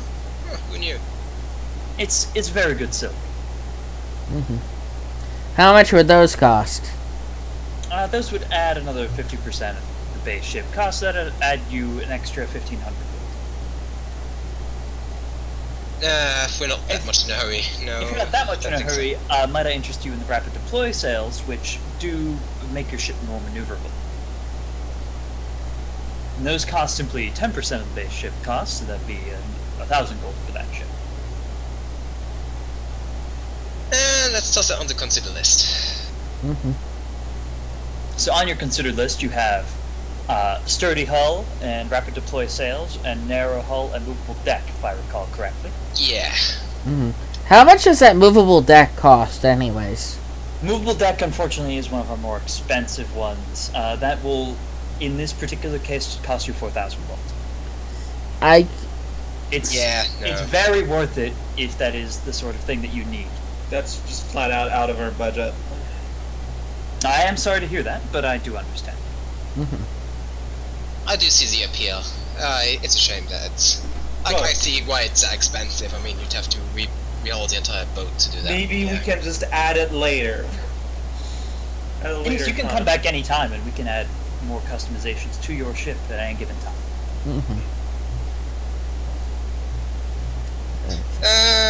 Any other things that we could be interested in? So, would you be interested in increased cargo capacity? Not really. No. About concealed weapon ports, so you could potentially hide weaponry within your ship without others knowing. Again, these weapons would probably be for ship-to-ship combat. We're not looking exactly. Hey, here's a question: can create pits like work on a ship and just like create a hole that sinks in it? No, so Great. An alternate dimension. Yeah. Right. But it'd be hilarious. It would be hilarious. Great pit water. Now here's something cheap for you. We could toss on a broad rudder onto your ship, which would make it more maneuverable, and that would run you only about 500 gold.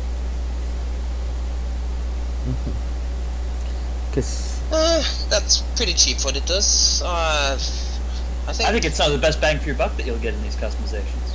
Yes, yeah. Do you guys agree? Yeah. I mean, I think I accidentally already stuck us to getting the figurehead. But hey, the figurehead. Alright, broad rudder it is. And Stan claps a couple times, and you see some of the imps immediately go around to the back of the ship and rip off the rudder that's on there and stick on a new one that's even bigger. So, again, let's see. We were looking at broad rudder, the narrow keel, the extended keel, I think. Weren't we? Yes, the extended keel. If you'd like, I can toss that on as well. That does make you more maneuverable, and it does actually increase the length of the ship overall. But it doesn't really affect how much cargo you can hold. So, on the How much time does all these modifications take? Oh, my imps are very efficient. As you can see, the broad rudder's already installed. Wow. Are the ship material magical or natural? These are all natural. The construction process, of course, is magical, but the materials that you are getting are all natural. If you would like them magically treated, that is something we can do for you. Wouldn't want the ship to fall apart with a single dispel magic. Yeah. Now, the magical treatment simply is a layer on top of natural materials, so dispel magic would have no sort of effect on that. I promise you. Okay, so no, let's see. I'm pretty confident that we could deal with any pirate ships with Pineapple's aid. You guys.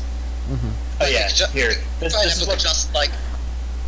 I forgot to show this picture earlier. This is what the imps look like. I'm imagining just Pineapple picking up a pair of cannonballs, flying high up, and just dropping them at terminal velocity on the ship.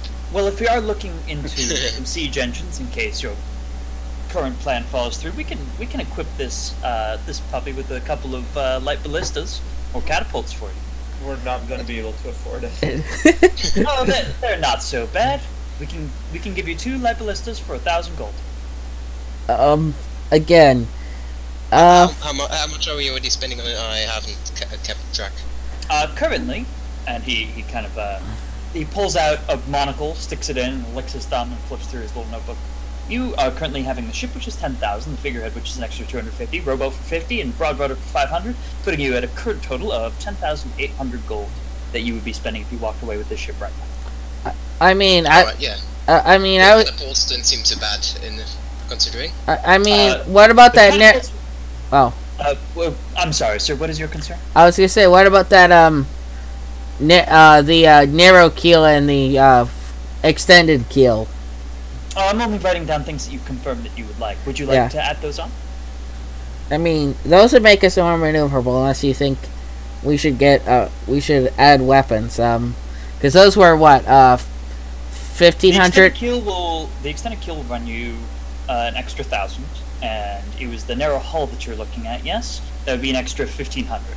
So combined, that would be an extra 2,500 gold if you would like both of those. Okay. Which would put us at, if we had those. Along with that would put you at 13,300. And how much was the reinforced hull again? The reinforced hull, so we have 3 different types. We have the sturdy hull, the armored hull, and the magically treated hull. The cheapest of which is the sturdy hull, which would cost you 1,000. The armored plating, that brings you up to, that costs 3,000, unfortunately. But it is very good. I promise you, it's worth the cost. So y'all paying? At the very least, you should walk away here with the sturdy hull. Yeah, I was thinking that. Okay, so too concerned about maneuverability. By this point, we already got the extra rudder. So I'm thinking sturdy Stan hull. snaps his fingers, and the imps behind him start working their way, kind of running their hands down the ship, and it just starts looking like a darker wood, and it looks like there's something else. It looks like the wood of the ship itself has changed material. So are we going for the siege weapons? Because that honestly might be relevant. Yeah, I don't think you-know-who is gonna be able to do much ships, but we don't know what the pirates got packing. So we have a lot of options for our siege engines. We have light ballistas, light catapults. Those are our cheapest. Those are probably what you're looking for the most. We've also got heavy ballistas, standard catapults, springle arrows, and the ever-present fire drake. I personally love the fire drake the most. It can burn down ships at a distance. Very powerful, but also unfortunately very expensive. You may need to cut back on something if you'd like one of those. Burning down something on the sea sounds delightfully ironic, frankly. Oh, it's wonderful. I love it. Unfortunately, again, Well, if say you're looking at the light ballistas, then those will cost you 500 gold each. The catapults will cost you 550 each, but they tend to hit a little harder. Any of these relevant in possibly trying to damage something that's on land? Oh yes, they could easily attack land. Granted, you will need to make sure that you have money for ammunition as well. Yeah. How much is ammunition going for? Ammunition. So are you looking for special alchemical ammunition or standard ammunition? Give us the options. There is standard ammunition for all of our weaponry. However, we could also make alchemist's fire-based ammunition, chain shot ammunition, which is 2 catapult stones chained together. There's liquid ice, which is a very fun one. It can freeze over parts of the ship. A plague bundle, if you're looking for a longer, more sustained battle, or a smoke shot, which can simply it's simply like a colossal smoke bomb. how much does standard ammunition cost? Standard ammunition will run you. It depends on the weapon, but if you're looking at a light ballista, it would be 10 gold apiece. And if you're looking at a light catapult, that will also cost you 10 gold apiece. I'm thinking either the regular ammo, or at most a couple of loads of alchemist's fire. What do you think? How much would the alchemist fire cost? So the alchemist fire ammunition, that's used specifically with catapults, and that would be 200 gold apiece. I think how about I'm thinking we get the light catapults with some rounds of ammunition. So one thing to Yeah, keep in me mind too. is that the catapults do take a bit longer to load and fire than the ballistas. What I would personally do is, if you're looking to go lightly armed out there, I would take 2 catapults and 1 ballista, just so you can have constant fire in order to finish off anything that might survive your catapults. Question is what were we at already again? I think we're at what, 13,000? Your current ship cost, just the ship alone, with the boat, figurehead, rowboat, broad rudder, and sturdy hull, is at 11,800 gold. Okay. And we're trying to not go above 14,000, like this, without it, because the last I mean, we got. Is that including the sturdy hull as well? That is in fact including the sturdy hull.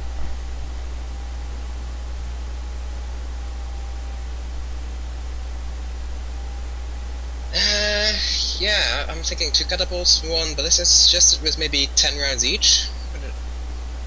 That sounds very reasonable to me. Yes, what I'd be going for too.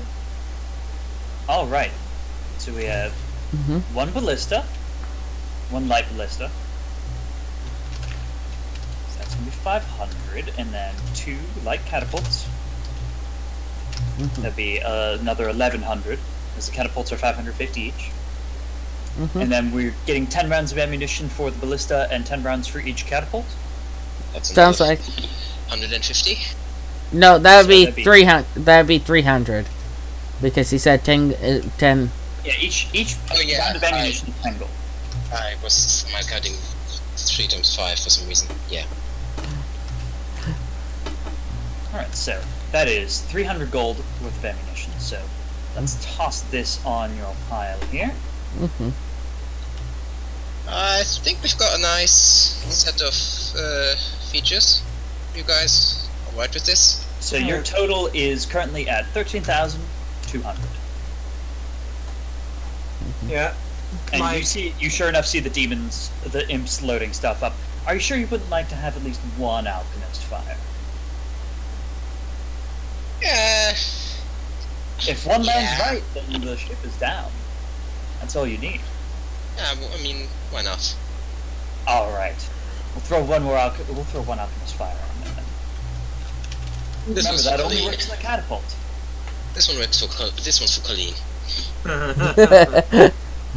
All right. So now you're at 13,400 gold total. If you walk away with this ship as is right now, would you like to throw in any last-minute weapons or ammunition or anything of the sort, any sort of customization? I'm happy with this. What about you guys? Is like painting the boat extra cost or? Oh no, absolutely not. In fact, we make sure that you are happy with the paint job. What sort of coloring would you like? I imagine you want it to go well with your figurehead of a dragon, which is currently unpainted, but we could make it any color you like. I'm mostly concerned with colors that would make it hard to spot. Oh well, I suppose it's somewhat hard to spot now as just a brown spot on the distance, but if you'd like it a little harder to spot, I guess we could probably paint it some sort of blue. We could have it themed around a blue dragon. I mean, blue's a nice color. All right. Imps, get to work. And you see the imps immediately start like casting all sorts of little enchantments at the ship, and it starts just getting covered in all sorts of colors. It gets a light blue base coat, and then it's got a brilliant navy blue on the mast, on the figurehead of the dragon. Looks exactly like one of the blue chromatic dragons in color. And then it's got that weird iridescent color and everything. And then it's got all these sorts of markings all along the side of the boat. It's starting to look like kind of scales of a dragon. Seriously, these guys are doing a phenomenal job. You got a hell of a paint job on this thing.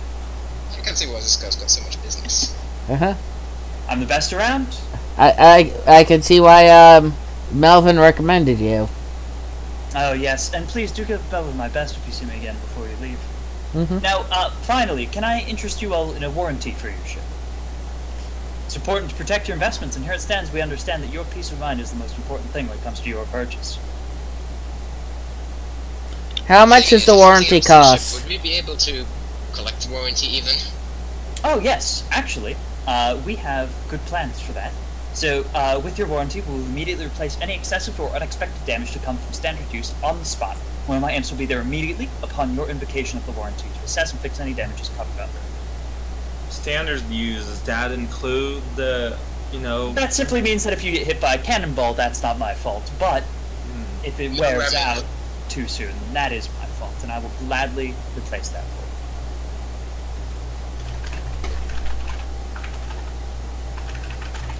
So, just to give you a little bit of context, with the warranty, that bring up the cost of your ship to 14,070 gold. That includes all of the, that includes all of your siege engines as well. I think that's within our budget. Yeah, we still have enough for a crew. And also, we need to consider if we're gonna have a crew, we're gonna have to buy provisions. Count. Yeah, that's a point. Yeah. Let's see what. Yeah. Let's see if we can snag some good deals on provisions. I mean, we're probably gonna be buying in bulk. True. I mean, if with what's left is enough for a crew and just stuff to keep us alive on the way there, I'm good for it.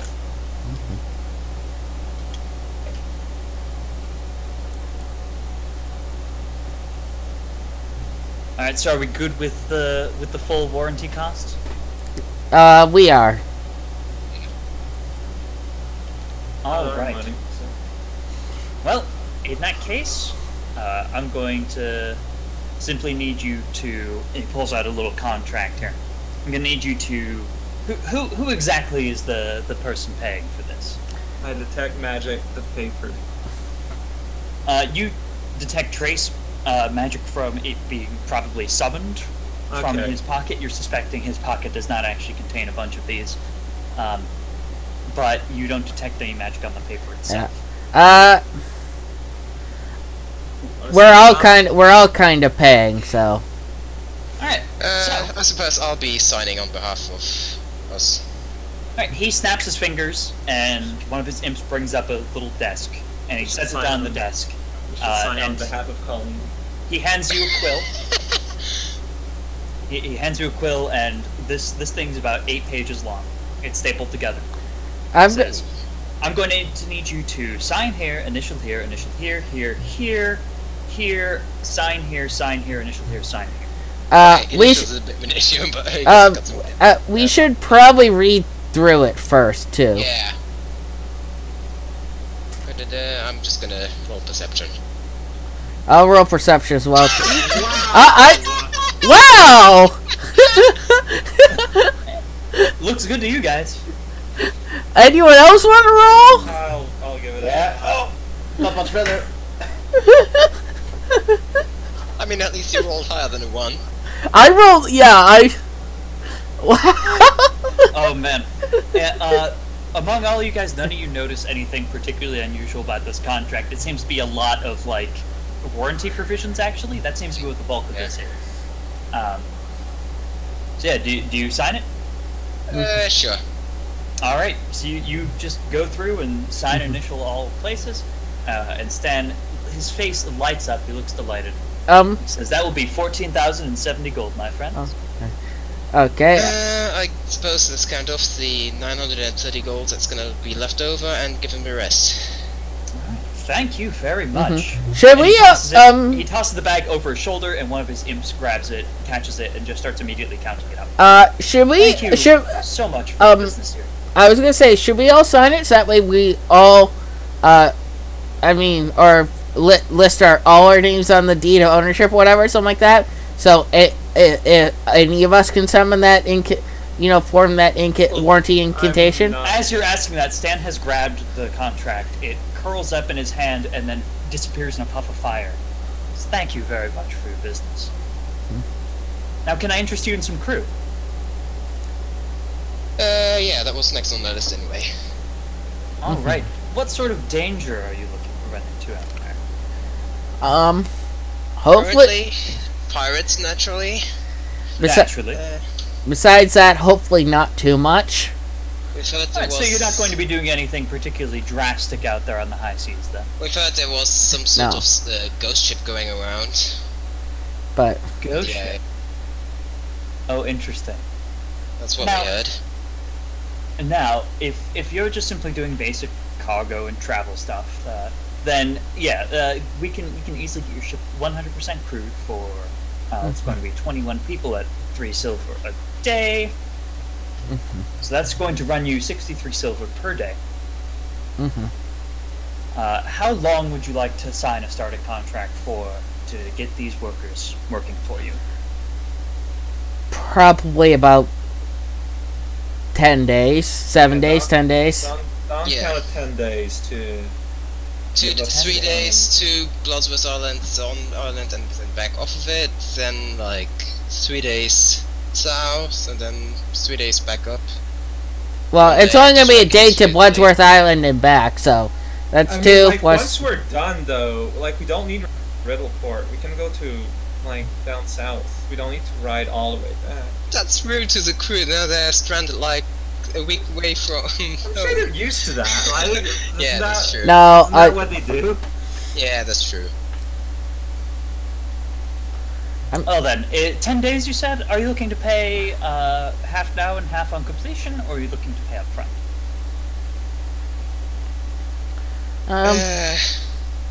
Let's pay up front because just so we're done, so we're sure. All right. Well, I can get you 21 crew here for 6 gold and 30 silver. A piece or for No, every day? That's going to be total. Oh, so they're. So what you're saying is are they magical crew? Oh, no. We've just got some contracts with some of the sailors down at the bars. Oh. No, Okay. my imps are mine alone. Don't you worry.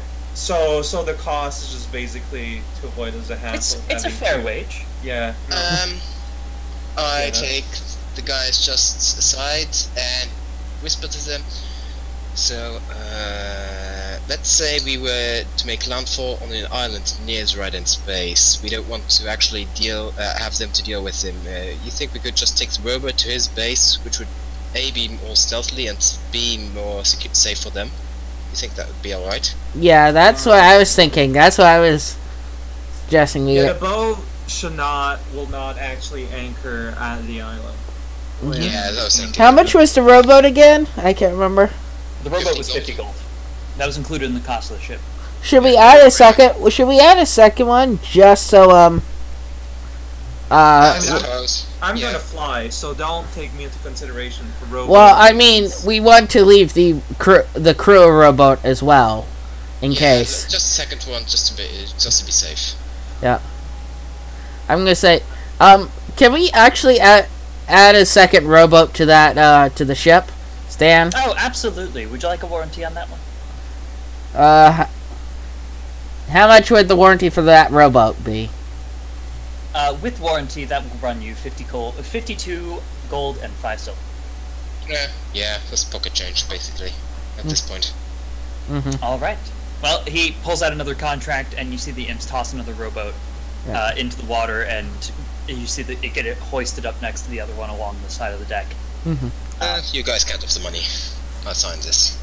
And they push it forward. Okay. He pushes the contract forward. Okay, I'll count the gold out and that sort of stuff and silver.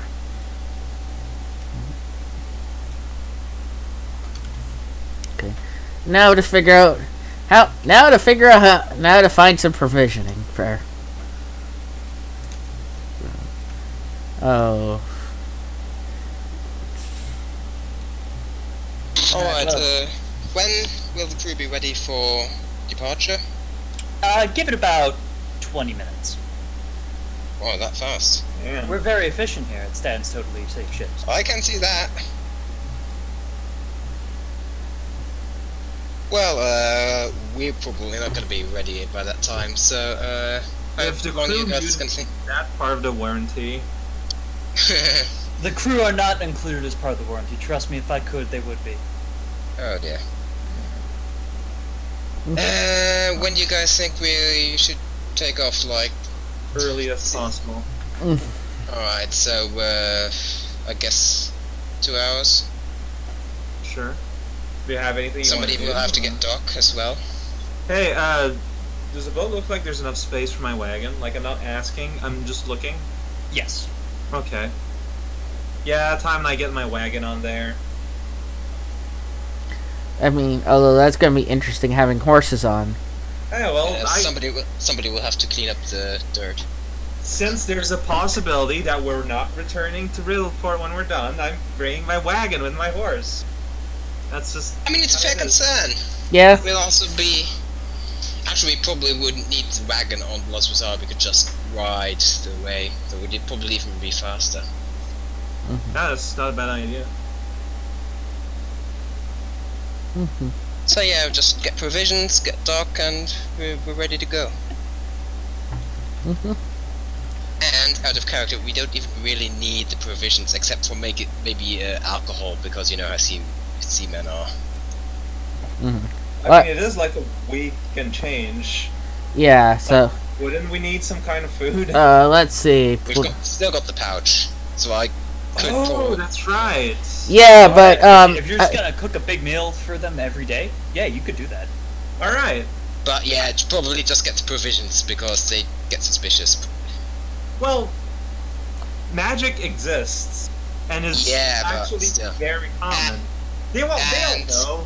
It would be 105 gold to feed 21 people for 10 days. Plus, of course, they probably appreciate some grog or something. I don't know. You know how they are. Uh-huh. I mean, you could probably get that out of the pouch. Really? I thought that does that count as an ingredient? I mean, You could get individual pieces of grog and put it together. What is grog? I'm gonna look up what is grog. there was like some sort Does of that have to cooking ferment for like weeks and months? I'm not actually an expert on grog. Yeah, It's it is just- actually it's- alcohol that you use for cooking, like It's I don't know, water and rum. whiskey. It's water and rum. Well, then yeah, you can get rum and you can get water, so you're good. Yeah, very technicality. The pouch of many ingredients is a powerful artifact.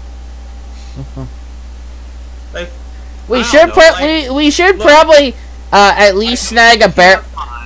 But I'll just say that you're a priest and you're casting create food and water. I mean, this isn't too wrong.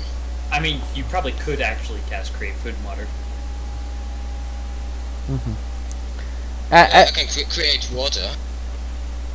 I mean for the grog, again, I suppose we could have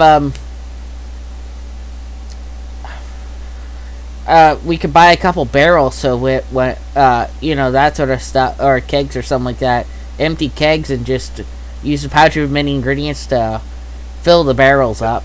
I mean, at that point, we wouldn't even need kegs. We could just like get a decanter, or pitcher, or something. Yeah, like so the point is they won't know that it's magic. Well, they'll know it's magic, but they won't know that it's this magic. Yeah, just say, yeah, I can create food out of nowhere and I can cook it. Yeah, well, yeah, like this is like it's they're probably aware of what, you know, your average cleric can do. I'm not concerned. Okay. Yeah. I'm just concerned about the secrecy part. Just provisions for, because we're gonna be spent like at least a day, maybe two, on Bloods with Isles, where they won't have access to the magically created food, and you know, better safe than sorry. You get the point. Whatever. Like, sure. Alright, so, after about 20 minutes have passed, sure enough, you see 21 humans, all in sailor outfits, standing in front of you, all saluting. And one of them is walking up and down the line. She's got a tri-corner hat and a long cloak, and she appears to be the captain. She's looking him up and down. She's, alright, this is our crew. Where are we going?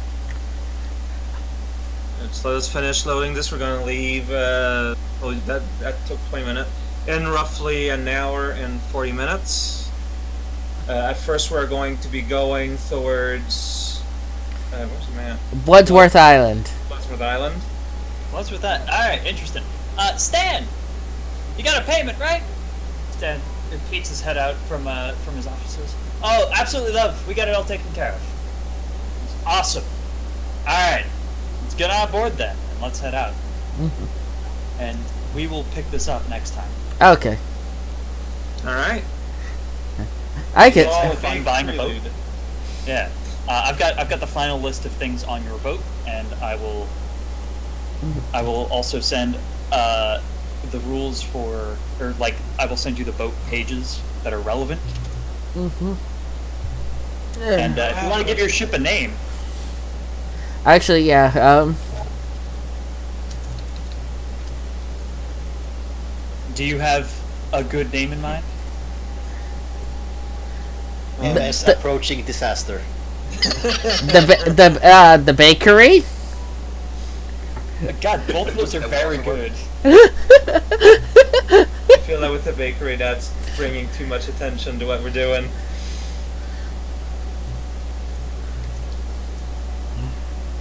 Frankly, the first one is kind of jinxing it. The bakery at least makes sense. I can't think. I mean, I can't think of anything else really to. Pauline's Duck. Character I'm gonna miss the most. Did Colleen ever give her duck a name? No. Nope. Oh. Let's call the boat Colleen's Duck. Yeah, Colleen's Duck. Yeah, perfect.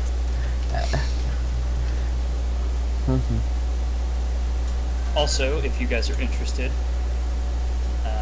here is the page for ship combat. Oh man, stuff May or is may gonna- not come in handy. Stuff is gonna happen next time in our nautical. Well, maybe not next time, but eventually. Man, I've just been looking at my spells, and I'm gonna be so useless. It's gonna be fun. Find a boat. All right. God, this was a really fun session.